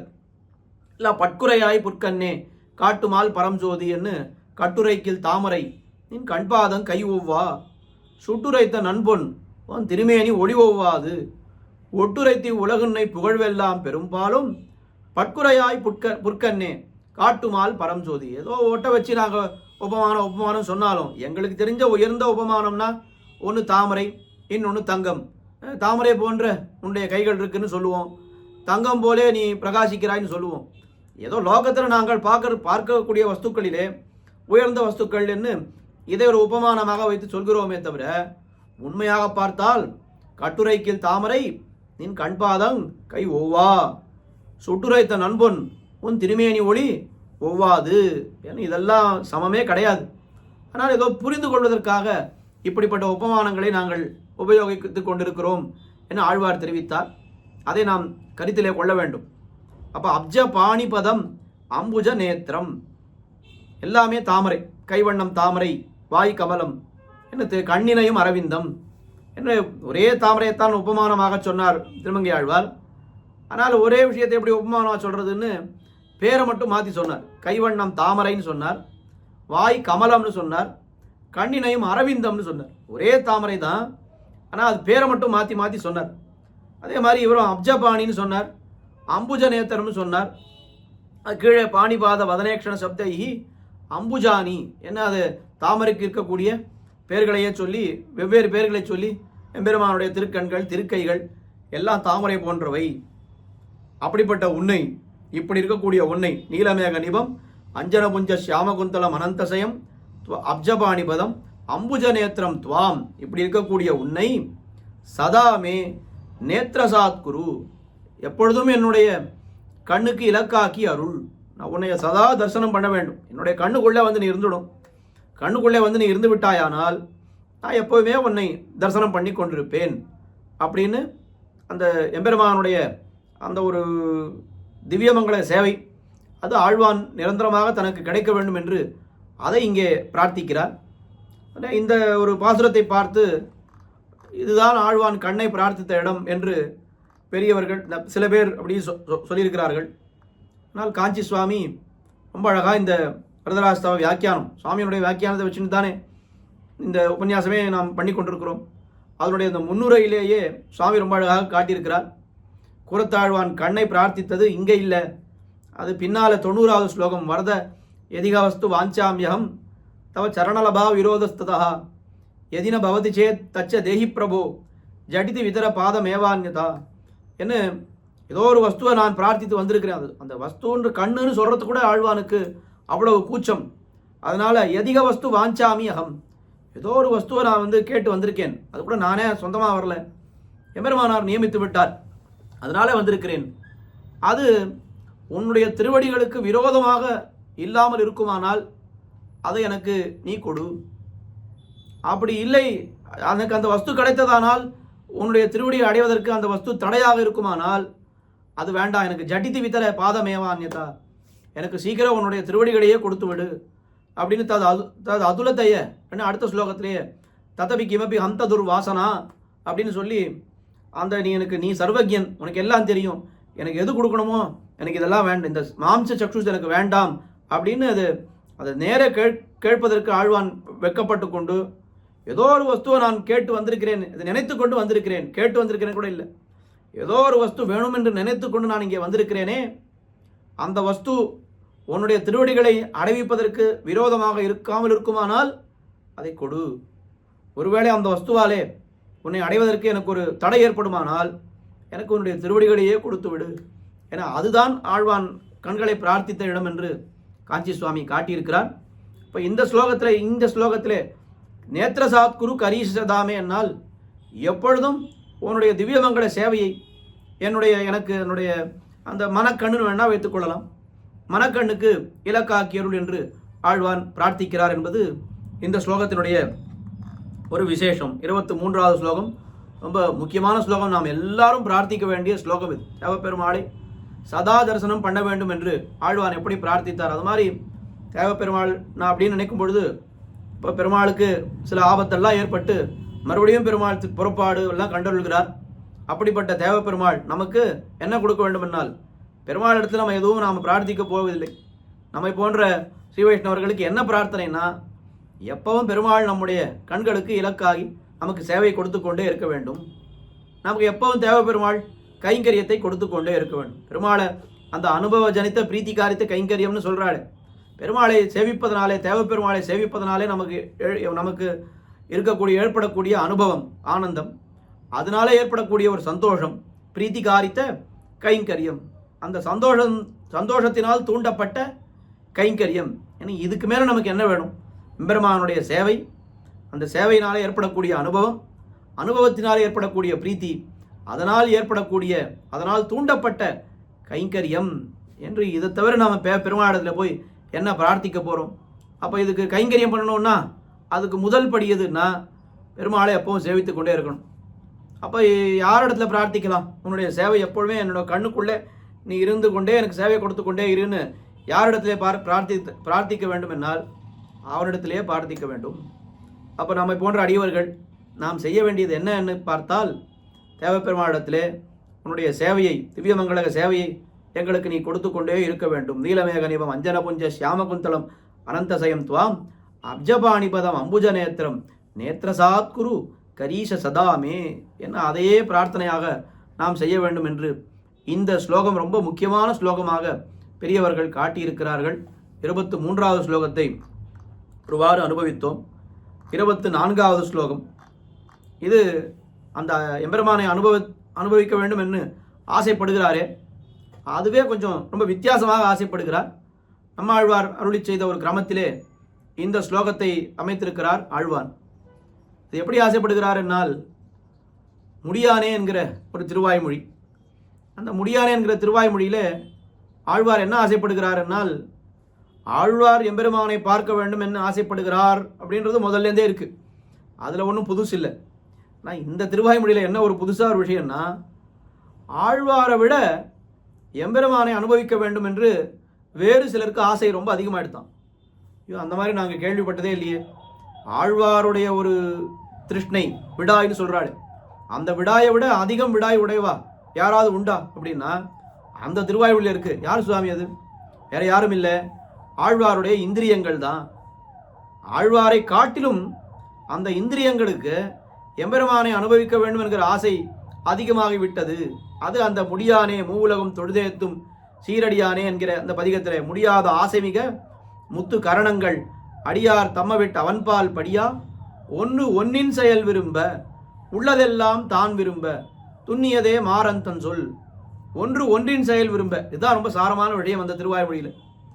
ஆழ்வாருக்கு இந்திரியங்கள் இருக்கே, கண்ணு காது மூக்கு வாயின்னு, இந்த இந்திரியங்கள்லாம் எல்லாம் என்ன பண்ணுறது? பொதுவாக நம்ம என்ன பண்ணுவோம்? இந்திரியங்கள், கண் பார்க்கணும்னு ஆசைப்படும், வாய் அது ரசனேந்திரியம் இருக்கு இல்லையா, அது சுவைக்கணும்னு ஆசைப்படும். அதுக்கு மேலே இந்த இது இருக்கே, இந்த காதுன்ற இந்திரியம், அது எம்பெருமானை பற்றி கேட்கணும்னு ஆசைப்படும். ஆனால் அங்கே என்ன ஆயிடுத்து அந்த திருவாய்மொழியில்னா, ஒவ்வொரு இந்திரியத்தினுடைய விருத்தியை வேறொரு இந்திரியம் ஆசைப்பட ஆரம்பித்து விட்டது. அப்போ ஆழ்வார் எப்படி அங்கே ரொம்ப அழகாக அவதாரிக்கையில் காட்டும் பொழுது, ஆழ்வாரை விட விடாய்த்த இந்திரியங்களுமாக இந்திரியங்களில் விடாய்த்த தாமுமாக, ஏன்னா அப்படி ஒருத்தரோட ஒருத்தர் போட்டி போட்டுண்டு எம்பெருமானை அனுபவிக்க வேண்டும் என்று புறப்படுகிறார்கள் அந்த திருவாய்மொழியிலே. ரொம்ப அழகான ஒரு உதாரணம் காட்டினான். க்ஷாமகாலம், பஞ்சம் வந்ததுன்னா ஏதோ ஒரே ஒரு துண்டு ரொட்டி மட்டும் கிடைத்தது. ஒரு பெரிய பகு குடும்பி ஒருத்தர் இருக்கான், 10 குழந்தை 15 குழந்தை. இப்போ கூட நாம் பார்க்குறோம், வேறு கண்டங்களில் இப்படிலாம் காட்டுறா, அங்கே ரொம்ப வறட்சி பஞ்சம். எப்போவும் ஒரு நாளைக்கு ஒரு குடும்பத்துக்கு ஒரு ரொட்டி தான் கிடைக்கும், அதை 10 பேர் சாப்பிடணும்னு நிறைய தொலைக்காட்சிகள் எல்லாம் பார்க்குறோம். அப்படி ஒரு பகு குடும்பியானவன் க்ஷாம காலத்திலே அவனுக்கு ஏதோ கொஞ்சோண்டு தான் சாப்பாடு கிடைச்சிது, ஒரு ரொட்டி கிடைச்சதுன்னு வச்சுப்போம். 10 குழந்தைகள் இருக்குது. உடனே என்ன பண்ணுறான் அவன் அப்படின்னா, இதெல்லாம் பிரித்து எல்லாருக்கும் கொடுக்க முடியுமான்னு? ஒன்றும் பண்ண முடியாது. அங்கே இந்த ரொட்டி அங்கே வச்ச உடனே அவவா அதை பிச்சுக்க வேண்டியது தான். யாருக்கு கையில் கிடையாது? ஒரு குளத்துல போய் ஏதாவது ஒரு இது போட்டோன்னா மீன்கள்லாம் கொத்துமே, அதுபோல் பிச்சுக்க வேண்டியது தான். அப்படி எல்லாம் பிச்சு சாப்பிட்டாக்கா ரொம்ப பசியாக இருக்கிறான் என்ன பண்ணுவான்னா, இன்னொருத்தன் வாயிலேருந்தே எடுத்து சாப்பிட்டுடுவோம். அவன் வாயில் கடிச்சிட்டு இருக்கும்போதே எடுத்து சாப்பிடும், ஏன்னா வேறு வழி இல்லையே. அப்போது அந்த வாயில் எடுத்து இவன் போட்டுக்கிறது என்ன, இவன் வாயிலேருந்து எடுத்து குழந்தைக்கு கொடுக்கறது என்ன, மாறி மாறி இப்படி நடக்குமோ இல்லையோ. அது மாதிரி ஆழ்வாருக்கு என்ன ஏற்பட்டதுன்னா, இந்திரியங்களில் விடாய்த்த தாமுமாய், இந்திரியங்களை விட ஆழ்வாருக்கு தாகம் விடாய் அதிகமாக போயிடுத்து, ஆழ்வாரை விட இந்திரியங்களுக்கு விடாய் அதிகமாக போயிடுத்துன்னு அந்த முடியானே என்கிற பதிகத்திலே ரொம்ப அழகான ஒரு அனுபவம். அது செய்ய தாமரை கண்ணன் என்கிற 6வது பதிகத்திலே திருவாய்மொழியிலே, அன்னு தேர்கடவிய பெருமான் கனைகடல் காண்பது எண்ணுகொள் கண்களே என்று அந்த எம்பெருமானுடைய சேவையை ஆசைப்பட்டார். நடுவில் பிரசங்காத் அந்த பயிலும் சுடரொளி என்று அடியவர்களை எம்பெருமான் காட்டி கொடுத்தார், அவர்களை அனுபவித்தார். அந்த பயிலும் சுடரொளியிலே கூட என்ன ஆயிடுத்துன்னா, எம்பெருமானுடைய பெருமையை சொல்லி சொல்லி தான் அவனுடைய அடியவர்கள்னு சொன்னார். அப்போ அவருக்கு முன்னாடி இருந்த விடாய் ரொம்ப அதிகமாகிடுது. அது விடாய் அதிகமாக போன உடனே ஆழ்வாருடைய விடாயை விட அவருடைய இந்திரியங்களுக்கு விடாய் அதிகமாகி விட்டது. இப்போ எல்லாரும் சேர்ந்து அந்த எம்பெருமானை அனுபவிக்க வேண்டும் என்று ஒரு இந்திரியம் மற்றொரு இந்திரியத்தினுடைய விருத்தியை ஆசைப்படான் என்றது. ஒன்றின் செயல் விரும்ப, உள்ளதெல்லாம் தான் விரும்ப. ஏன்னா அப்படிப்பட்ட ஒரு திருவாய்மொழி. அந்த ரீதியிலே இந்த 24வது ஸ்லோகத்தை ரொம்ப அழகாக அருளி செய்கிறார் ஆழ்வான். त्वक्च दृक्च निपिपासति जिह्वा विह्वला श्रवणवत् परवृत्तौ नासिका त्वयि करीशततेति प्राप्नुयां कथमिमां स्विदवस्थाम्.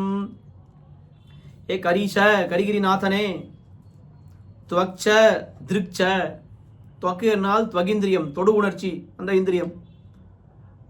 திருக்ஷ என்னால் சக்ஷுர் இந்திரியம், பார்க்கக்கூடிய இந்திரியம், நமக்கு அந்த வெளியில் இருக்கக்கூடிய விஷயங்களை எல்லாம் கிரகிக்கக்கூடிய இந்திரியம். நிபிபாசதி, அதெல்லாம் மிகவும் அனுபவிக்க விரும்புகின்றன. त्वक्च दृक्च ஜிஹ்வா ஸ்ரவணவத் பரவருத்தௌ. அதுக்கு மேலே ரசனேந்திரியம். ஜிஹ்வா என்னால் நாக்கு, ரசனேந்திரியம். ஸ்ரவணவத்து ஸ்ரோத்ரேந்திரியம். என்ன ரசனேந்திரியமானது ஸ்ரோத்ரேந்திரியத்தோடு ஒப்ப இந்திரிய அந்தரங்கங்களின் மற்ற இந்திரியங்களுடைய வியாபாரத்தில் விஹ்வலா. ஆழ்வான் என்ன தெரிவிக்கிறார்?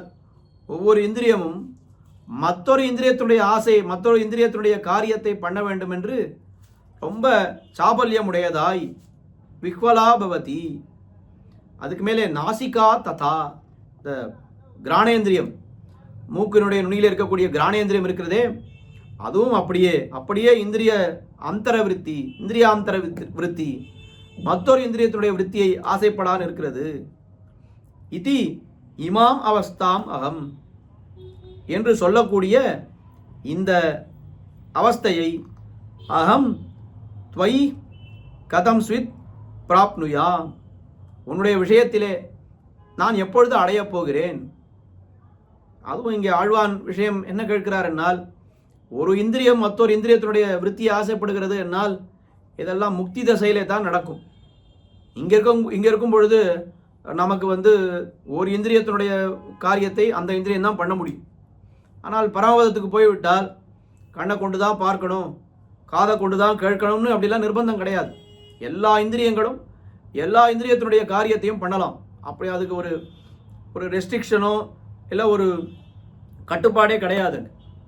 அப்போ அந்த ஒரு அவஸ்தையை நான் எப்பொழுது பெறப்போகிறேன் அப்படின்னா, கடைசியில் ஆழ்வான் இங்கே கேட்கக்கூடிய கேள்வி என்ன அப்படின்னா, இங்கே எனக்கு மோட்சம் எப்போ கிடைக்க போகிறது? ஏன்னா அதை தான் ரொம்ப ரொம்ப சூச்சகமாக இந்த இந்திரியங்களால் கட்டுப்படாத ஒரு அனுபவத்தை, இந்திரியங்களாலே கட்டுப்படுத்த முடியாத அனுபவத்தை நான் எப்பொழுது அனுபவிக்கப் போகிறேன், எப்பொழுது நான் அடைந்துடுவேன் என்று கேட்கிறார். அது நிச்சயமாக இங்கே முடியாது, மோட்சத்திலே தான் முடியும். அப்போ ஆழ்வார் என்ன கேட்கிறார்? எப்பொழுது நான் மோட்சத்தை அடையப் போகிறேன் என்று கேட்கிறார் என்று ரொம்ப அழகாக தெரிகிறது. கூட அந்த முடியானே பதிகத்தில் ரொம்ப அழகாக ஒரு உதாரணம் காட்டினார் சுவாமி. ஆழ்வார் இப்படி ஆசைப்படுகிறாரே, ஒரு இந்திரியத்தினுடைய காரியத்தை இன்னொரு இந்திரியம் பண்ண வேண்டும் என்று ஆசைப்படுகிறாரே, இது எப்படி சாத்தியம்? இதெல்லாம் நடக்கவே நடக்காதே, இந்த உலகத்தில் இது எப்படி முடியும் அப்படின்னா அழகான ஒரு உதாரணம் காட்டினாங்க. பாம்பு இருக்கிறதோ இல்லையோ, அந்த பாம்புக்கு சக்ஷுஸ்ரவஸ்ன்னு பேர், தமிழில் கட்செவின்னு சொல்லுவாள். அதாவது அதுக்கு பாம்பு காதே கிடையாது. ஆனால் கேட்குற வாழையெல்லாம் நம்ம நன்னா ரொம்ப ஒட்டு கேட்குற வாழெல்லாம் பார்த்து அவருக்கு பாம்பு காதுன்னு சொல்லிட்டு இருக்கோம். ஆனால் பாம்புக்கு காதே கிடையாது. மற்ற எல்லா மிருகங்களுக்கும் காது உண்டு, பாம்புக்கு காது கிடையாது. ஏன்னா அதுக்கு அந்த ஸ்ரோத்ரேந்தியம் இருக்கே, அது எங்கே இருக்குன்னா அது கண்ணிலேயே வைத்திருக்கிறான் எம்பெருமான். அது கட்செவி, கண்ணிலேயே அதுக்கு காது இருக்கிறது. அதே மாதிரி வடமொழியிலே பார்க்கும் பொழுதும் சக்ஷுஸ்ரவஸ் இன்னும் கண்ணே அதுக்கு காதாக இருக்கிறது. இப்போ ரெண்டு இந்திரியத்தை ஒரே இடத்துல எம்பெருமான் வைத்திருக்கிறான். அப்போ அதுக்கு கண் என்கிற இந்திரியம், காது என்கிற இந்திரியம் பண்ணக்கூடிய காரியத்தை பண்ணுறதோ இல்லையோ, அப்போ இது முடியாதுன்னு ஏன் சொல்ல வேண்டும்? நிச்சயமாக இது முடியும் என்று, அதனால் அப்படிப்பட்ட ஒரு அனுபவத்தை நான் எப்பொழுது அடைந்துடுவேன் என்று அந்த பிரார்த்தனையை இந்த 24வது ஸ்லோகத்திலே ஆழ்வான் ரொம்ப அழகாக பிரார்த்திக்கிறார். இந்த 4 ஸ்லோகங்களிலே எம்பெருமானுடைய அந்த லாவண்யத்தை ரொம்ப அழகாக அனுபவித்தார் ஆழ்வான். அவருடைய அந்த சமுதாய சோபை, லாவண்யம் என்னால் என்ன, சௌந்தரியம் என்னால் என்ன, அதனுடைய வித்தியாசங்கள் எல்லாம் பார்த்தோம். நம்ம ஆழ்வார் எந்த திவ்ய தேசத்திலே லாவண்யத்தை அனுபவித்தார், எந்த திவ்ய தேசத்திலே சௌந்தரியத்தை அனுபவித்தார், அந்த விஷயங்கள் எல்லாம் பார்த்தோம். மேற்கொண்டு 25வது ஸ்லோகம் தொடங்கி 62வது ஸ்லோகம் வரை தேவப்பெருமானுடைய பிரத்யங்க சோபை, அவயவ சோபையை அனுபவிக்க தொடங்குகிறார். அதில் 25வது ஸ்லோகம் திருமுடி தொடங்கி அது திருவடி வரை அனுபவித்து கொண்டே போகிறார். அதில் இந்த முதல் ஸ்லோகம், அதாவது இந்த சௌந்தரியத்தை அனுபவிக்கக்கூடிய முதல் ஸ்லோகம் 25வது ஸ்லோகம். இதில் அவருடைய அந்த திருவபிஷேகத்தின் பெருமையை அனுபவித்து பேசுகிறார். தேவப்பெருமானுடைய திருவபிஷேகம் என்று சொன்னால் அது ஒரு தனி பெருமை வாய்ந்தது. எல்லா இடத்துலையும் எல்லா கோயில்களிலும் பெருமான் கிரீடங்கள் சாத்தி கொள்கிறார். ஆனால் தேவப்பெருமானுடைய அந்த கிரீடம் இருக்கிறதே, அது ரொம்ப எப்படி இருக்குன்னா, பொதுவாக பெருமாள்கள் எம்பெருமான்கள் கிரீடங்கள் சாத்தி கொள்ளும் பொழுது அது நேரம் இருக்கும். ஆனால் தேவப்பெருமாள் அவருடைய இதுவே எப்படி இருக்குன்னா, அகமேவ பரந்தத்துவம் என்று அப்படி அந்த திருமார்பை எல்லாம் நன்றாக நிமித்துண்டு நான் தான் பரதத்துவம்னு காட்டி கொள்கிறா போல இருக்கும். அப்படி அவர் அந்த கைகளை எல்லாம் பின்னாடி வைத்துக்கொண்டு இதுக்கு மேலே போகிறதுக்கு இடம் இல்லை அப்படின்ற அளவுக்கு பெருமாள் இந்த திருமார்பை எல்லாம் காட்டி கொண்டிருப்பார். இந்த அவருடைய திருமுக மண்டலம் கொஞ்சம் தூக்கி தான் இருக்கும். ஆனால் மேலே அந்த திருவபிஷேகங்கள்லாம் பார்க்கும் பொழுது கொஞ்சம் அது நேரம் இருக்காது, பின்பக்கமாக சாய்ந்து தான் இருக்கும். அதில் தேவப்பெருமாள் சாத்தி கொள்ளக்கூடிய திருவபிஷேகம், அது சில நாள் அதுக்குன்னு அந்த திருவபிஷேகம் சாத்தி கொள்வதற்குன்னு பெருமாள் எழுந்தருள்வார். குறிப்பாக திருக்கல்யாண மகோத்சவங்கள், திருவாடிப்புறம் என்ன, போகி திருக்கல்யாணம் என்ன, அதுமாதிரி பிரம்மோற்சவத்திலே 9ஆம் நாள் 10ஆம் நாள் மாலை இந்த புண்ணியகோட்டி விமானம், வெட்டிவேர் சபரம், இந்த மாதிரியான நாள்களிலே திருவபிஷேகம் சாத்தி கொள்ளக்கூடிய அழகு. 4ஆம் உற்சவம் காலை சேஷவாகனத்திலே பரமபதநாத திருக்கோலத்திலே இந்த பழைய திருவபிஷேகத்தை சாத்தி கொண்டு தேவப்பெருமாள் எழுந்தருளக்கூடிய அழகு இருக்கிறதே, அது வேற எந்த பெருமாடத்திலேயும் நாம் சேவிக்கவே முடியாது. அப்படிப்பட்ட அந்த திருவபிஷேகத்தினுடைய ஒரு அழகை ஆழ்வார் இந்த ஸ்லோகத்திலே அனுபவிக்கிறார்.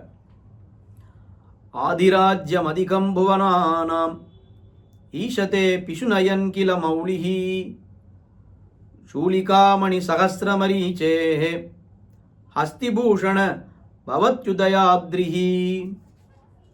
ஹஸ்திபூஷண, ஹஸ்திகிரிக்கு அலங்காரமாக இருக்கக்கூடிய தேவப்பெருமாளே, ஹே ஹஸ்திபூஷண ஈஷ தேவாதி ராஜனே, திருவத்தி மாலைக்கு அலங்காரமாக இருக்கக்கூடிய எம்பெருமானே, புவனானாம் ஆதிராஜ்யம், உலகங்களுக்கெல்லாம் அதிராஜனாக இருக்கக்கூடிய அந்த தன்மை, நீ தானே உலகங்களுக்கெல்லாம் ராஜாவாக இருக்கிறாய், அத்தனை பேருக்கும் பிரபுவாக இருக்கிறாய், அத்தனை லோகங்களுக்கும் பிரபுவாக லோகநாதகா என்ன அப்படி லோகநாதனாக இருக்கக்கூடிய அந்த உன்னுடைய அந்த அதிகம் பிசுனயம் தே மௌலிஹி, அந்த நீ லோகத்துக்கெல்லாம் நீ அதிபதி என்பது எது காட்டி கொடுக்கிறது என்னால் வேதங்கள் காட்டி கொடுக்கிறது, இதிகாச புராணங்கள் காட்டி கொடுக்கிறது, அதெல்லாம் ஒரு பக்கம் இருக்கட்டும்.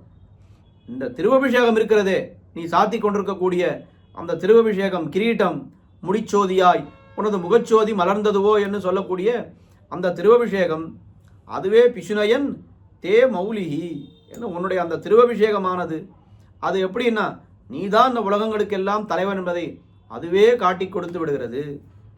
அதுக்கு மேலே சூளிகா மணி சகஸ்ர மரீச்சேஹே, அது ரொம்ப அழகாக அது மறுபடியும் உருவகப்படுத்துகிறார். இந்த திருவபிஷேகம் எப்படி இருக்கிறது என்னால், சிகரத்திலே உள்ள ரத்னமாகிற சூரியனுக்கு உதய பர்வதமாக ஆகிறது.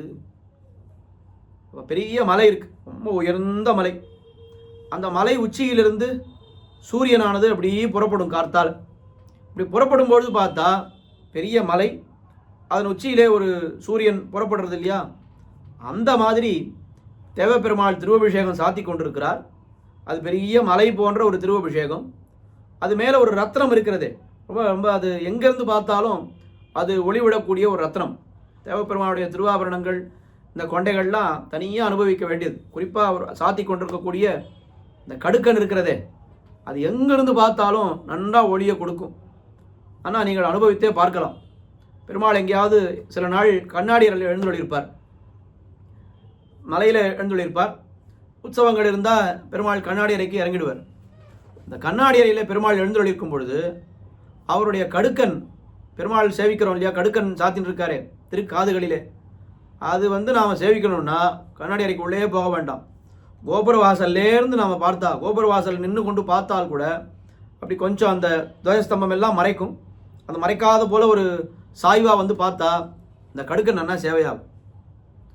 நன்னா நாளைக்கும் நீங்கள் பெருமாள் வந்து கண்ணாடியில் இருக்கும் பொழுது இந்த கடுக்கன் சேவையை நீங்கள் நன்னா இங்கேருந்தே சேவிக்கலாம். தெரியறதான்னு இந்த ஜனங்கள்லாம் அங்கே போயிட்டு இருப்பா, அடியவர்கள்லாம் போயிட்டு இருப்பா.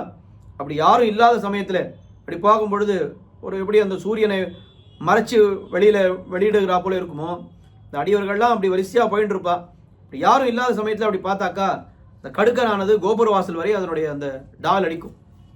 அது மாதிரி ஆழ்வான் இங்கே என்ன தெரிவிக்கிறாருனால், அந்த மேலே இருக்கக்கூடிய ரத்னம், திருஅபிஷேகத்து மேலே இருக்கக்கூடிய ரத்னமானது ஒரு உதய பர்வதம், பெரிய பர்வதம், அதில் உதய சூரியனாக சூரியன் வருகிறா போல எப்படி பிரகாசமாக வருமோ அதுபோலே உன்னுடைய திருஅபிஷேகத்தின் மேலே இருக்கக்கூடிய ஒரு ரத்னமானது பிரகாசிக்கின்றது என்று அந்த தெரிவிக்கிறார். தேவப்பெருமாள் அப்படின்னு சொன்னாலே இந்த திருவாபரணங்கள், அவருடைய அந்த கொண்டைகள், இதெல்லாம் ரொம்ப விசேஷம். தேவப்பெருமாள் தொப்பாரம் என்னால் கருட சேவைக்கு சாத்தி கொள்கிறாரே, அது ரொம்ப விசேஷம். வெங்கடாத்திரி கொண்டை என்ன பெரும்பாலும் பிரம்மோற்சவங்களிலே, அது சில முக்கியமான உற்சவங்களிலே சாத்தி கொள்கிறார், அது விசேஷம். திருஅபிஷேகம் அது ரொம்ப விசேஷம். சிகத்தாடை என்ன இங்கே தொண்டமண்டலத்திலே எல்லா ஊர்களிலேயும் தேவப்பெருமாள் எப்படி சிகத்தாடை சாத்தி கொள்கிறாரோ அதே போல தான் சாத்துவது என்ன, அது தனி அழகது. சிகத்தாடை என்ன, அது மேலே திருநெத்தி கட்டு, கல்கத்துரா, சூரிய சந்திரன் என்ன அவ்வளோ அலங்காரத்தோடு இந்த சிகத்தாடையை சாத்தி கொண்டு எழுந்தருளினாரனால் ரொம்ப அழகாக இந்த பெருமாள் எழுந்தருளியிருப்பார். இல்லை சௌரி கோடாலி முடிச்சுன்னு அப்படியெல்லாம் அலங்காரங்கள். திருவாபரணங்களை பார்த்தால் அது பெரும்பாலும் ஒரே மாதிரி தான் இருக்கும். 2 மகரகண்டி 3 மகரகண்டி அதையே சாத்தி கொள்வார். அபயஸ்தம் வைர அபயஸ்தம் சாத்தி கொள்வார். இந்த திருவாபரணங்களில் பெருசாக மாற்றம் எதுவும் இருக்காது. நான் கொண்டைகளில் அவ்வளோ மாற்றங்கள் ஆடி ஒரு வாட்டி வந்த கொண்டை இன்னொரு முறை வராதபடிக்கு இந்த கொண்டைகள்லாம் அமைந்திருக்கும். ரொம்ப அழகான ஒரு தேவப்பெருமாள் புறப்பாடு அப்படின்னு சொன்னால் இந்த கொண்டையை தான் முதல்ல எல்லாரும் பார்ப்பா. இன்றைக்கி என்ன கொண்டை சாத்தின்றார் அப்படின்னு கேட்பா. அதுவும் பெரும்பாலும் இது வழக்கத்திலே என்ன கொண்டை வரும், இந்த உற்சவத்துக்கு என்ன கொண்டை, என்ன திருவபிஷேகம்னா அதையே தான் சாத்தின்னு வருவா. அது பெரும்பாலும் மாற்றவே மாட்டார்கள் அந்த இருக்கக்கூடிய கைங்கரியவர்கள். அப்படிப்பட்ட இந்த தேவப்பெருமானுடைய திருவபிஷேகம் அது ஒரு உதய பர்வதம் போல இருக்கின்றது என்று இந்த 25வது ஸ்லோகத்திலே ஆழ்வான் ரொம்ப கொண்டாடி சொல்கிறார். மேலே 26வது ஸ்லோகம் தொடங்கி ஒவ்வொரு அவயவமாக ஆழ்வான் அனுபவிக்கிறார். அதில் அந்த மேல் ஸ்லோகம் அந்த ஊர்துவபுன்ற திலக்கம் பகுமானாத் கிம்பிபர்ஷி வரதஸ்வலாட்டேன்னு பெருமாளே திருமண் சாத்தின்னு இருக்காரே, நாமெல்லாம் திருமண் சாத்தின்னு இருக்கோம். எதுக்கு நாம் திருமணம் இட்டு இருக்கோம்னா எம்பெருமானுடைய அடியவன் என்று காட்டுவதற்காக அவனுடைய திருவடிகளை நாம் நெத்தியிலே தரித்து கொண்டிருக்கிறோம். ஆனால் அவரும் திருமணம் இட்டு இருக்காரே, அவர் எதுக்கு இட்டு இருக்கார், அவருடைய திருவடிகளை அவரே இட்டுக்கொள்கிறாரா என்று கேட்டுக்கொண்டு ரொம்ப அழகான இந்த கேள்வியாக கேட்கிறார். ஊர்தோபுன்ற திலக்கம் பகுமானாத் கிம்பிபர்ஷி, அதையே நீ இதை நீ சாத்தி கொள்கிறாய் என்று கேட்டு அதற்கு பதிலை அவரே தெரிவிக்கிறார் ஆழ்வான். அந்த பதிலை அடுத்த உபன்யாசத்திலே நீங்கள் அனுபவிக்கலாம். இன்றைய உபன்யாசத்திலே 21வது ஸ்லோகம் தொடங்கி 25வது ஸ்லோகம் வரை ஒருவாறு அனுபவித்தோம். அதில் குற்றங்குறைகள் இருந்தால் க்ஷமிக்க வேண்டுமாய் பிரார்த்தித்து கொண்டு அமைகிறேன். இந்த ஸ்தோத்திர தாரா என்கிற இந்த நிகழ்ச்சி திவ்ய பிரபந்த தாராவை தொடர்ந்து நம்முடைய யதிகிரி எதிராஜ ஜீயர் சுவாமியினுடைய ஒரு திவ்ய ஆக்ஞையினாலே எதிராஜ மடத்தல் மூலமாக நடைபெறுகிறது. இதை பல்லாயிரக்கணக்கானோர் நிறைய கேட்டு இந்த விஷயங்களை எல்லாம் நாம் நன்றாக தெரிந்து கொண்டு பெருமானை அனுபவித்து அதுக்கு மேலே பூர்வாச்சாரியர்கள் அவர்களெல்லாம் எப்படி வாழ்ந்தார்கள், அவருடைய வாழ்க்கை முறையெல்லாம் எப்படி இருந்தன என்று நாம் தெரிந்து கொள்வதற்கு இந்த வியாக்கியானங்கள் தான் நமக்கு துணையாக நிற்கின்றன. அப்படி ஆச்சாரியர்கள் அருளி செய்த வியாக்கியானங்கள், ஸ்தோத்திர கிரந்தங்களுக்கு பெரும்பாலும் பூர்வாச்சாரியர்கள் யாரும் வியாக்கியானம் பண்ணவில்லை. ஆனால் நம்முடைய பெரிய ஒரு பாக்கியமாக மகாவித்வான் காஞ்சி சுவாமி எல்லா ஸ்தோத்திரங்களுக்கும் வியாக்கியானம் பண்ணியிருக்கிறார். அந்த வியாக்கியானங்களை கொண்டு தான் நம்மால் அனுபவிக்க முடிகிறது என்று சொன்னால் சுவாமியினுடைய திருவடிகளுக்கும் நாம் பல்லாண்டு பாட கடமைப்பட்டிருக்கிறோம். இப்படி மேன்மேலும் இப்படிப்பட்ட நிகழ்ச்சிகளை எல்லாம் திறம்பட நடத்தி கொண்டு வருகின்ற ஸ்ரீமத் வேதமார்க்க பிரதிஷ்டாபனாச்சாரிய உய வேதாந்த ஆச்சாரியராய் ஸ்ரீமத் பரமஹம்ச பரிவிராஜகாச்சாரியராக எழுந்தருளிருக்கும் யதிகிரி எதிராஜ நாராயண ராமானுஜ ஜீயர் சுவாமி, என்னுடைய தகப்பனார் எப்பொழுதுமே வாழும் ராமானுஜர் என்றுதான் ஜீயர் சுவாமியை அழைப்பார். அப்படிப்பட்ட நாம் எல்லாம் எம்பெருமானாரை விபவ காலத்திலே சேவித்தது கிடையாது. அப்படி நாம் சேவிக்கும்படியாக எழுந்தொழிருப்பவர் நம்முடைய ஜீயர் சுவாமி. இந்த ஜீயர் சுவாமியினுடைய திருவடிகளுக்கும் பல்லாண்டு பாடிக்கொண்டு குற்றங்குறைகள் இருந்தால் க்ஷமிக்க வேண்டுமாய் பிரார்த்தித்துக் கொண்டு அமைகிறேன். அஸ்து ஸ்ரீஸ்தன கஸ்தூரி வாசனா வாசிதோ ரசே ஸ்ரீ அஸ்திகிரிநாதாய தேவராஜாய மங்களம். ஸ்ரீமதே ரம்யஜாமாத்ரு முனீந்திராய மகாத்மனே ஸ்ரீரங்கவாசினே பூயாத் நித்யஸ்ரீர் நித்யமங்களம். பற்பமெனத்திகள் பைங்கழலும் தன் பல்லவமே விரலும். பற்பமென திகழ் பைங்கழலும் தன் பல்லவமே விரலும். பாவனமாகிய பைந்துவராடை பதிந்த மருங்கழகும். பாவனமாகிய பைந்துவராடை பதிந்த மருங்கழகும். முப்புரி நூலோடு முன் கையில் ஏந்திய முக்கோல் தன்னழகும். எப்பொழுதும் யதிராசன் வடிவழகு என் இதய துள்ளதால். இல்லை எனக்கெதிர், இல்லை எனக்கெதிர், இல்லை எனக்கெதிரே. இல்லை எனக்கெதிர், இல்லை எனக்கெதிர், இல்லை எனக்கெதிரே. இல்லை எனக்கெதிரே, இல்லை எனக்கெதிரே, இல்லை எனக்கெதிரே.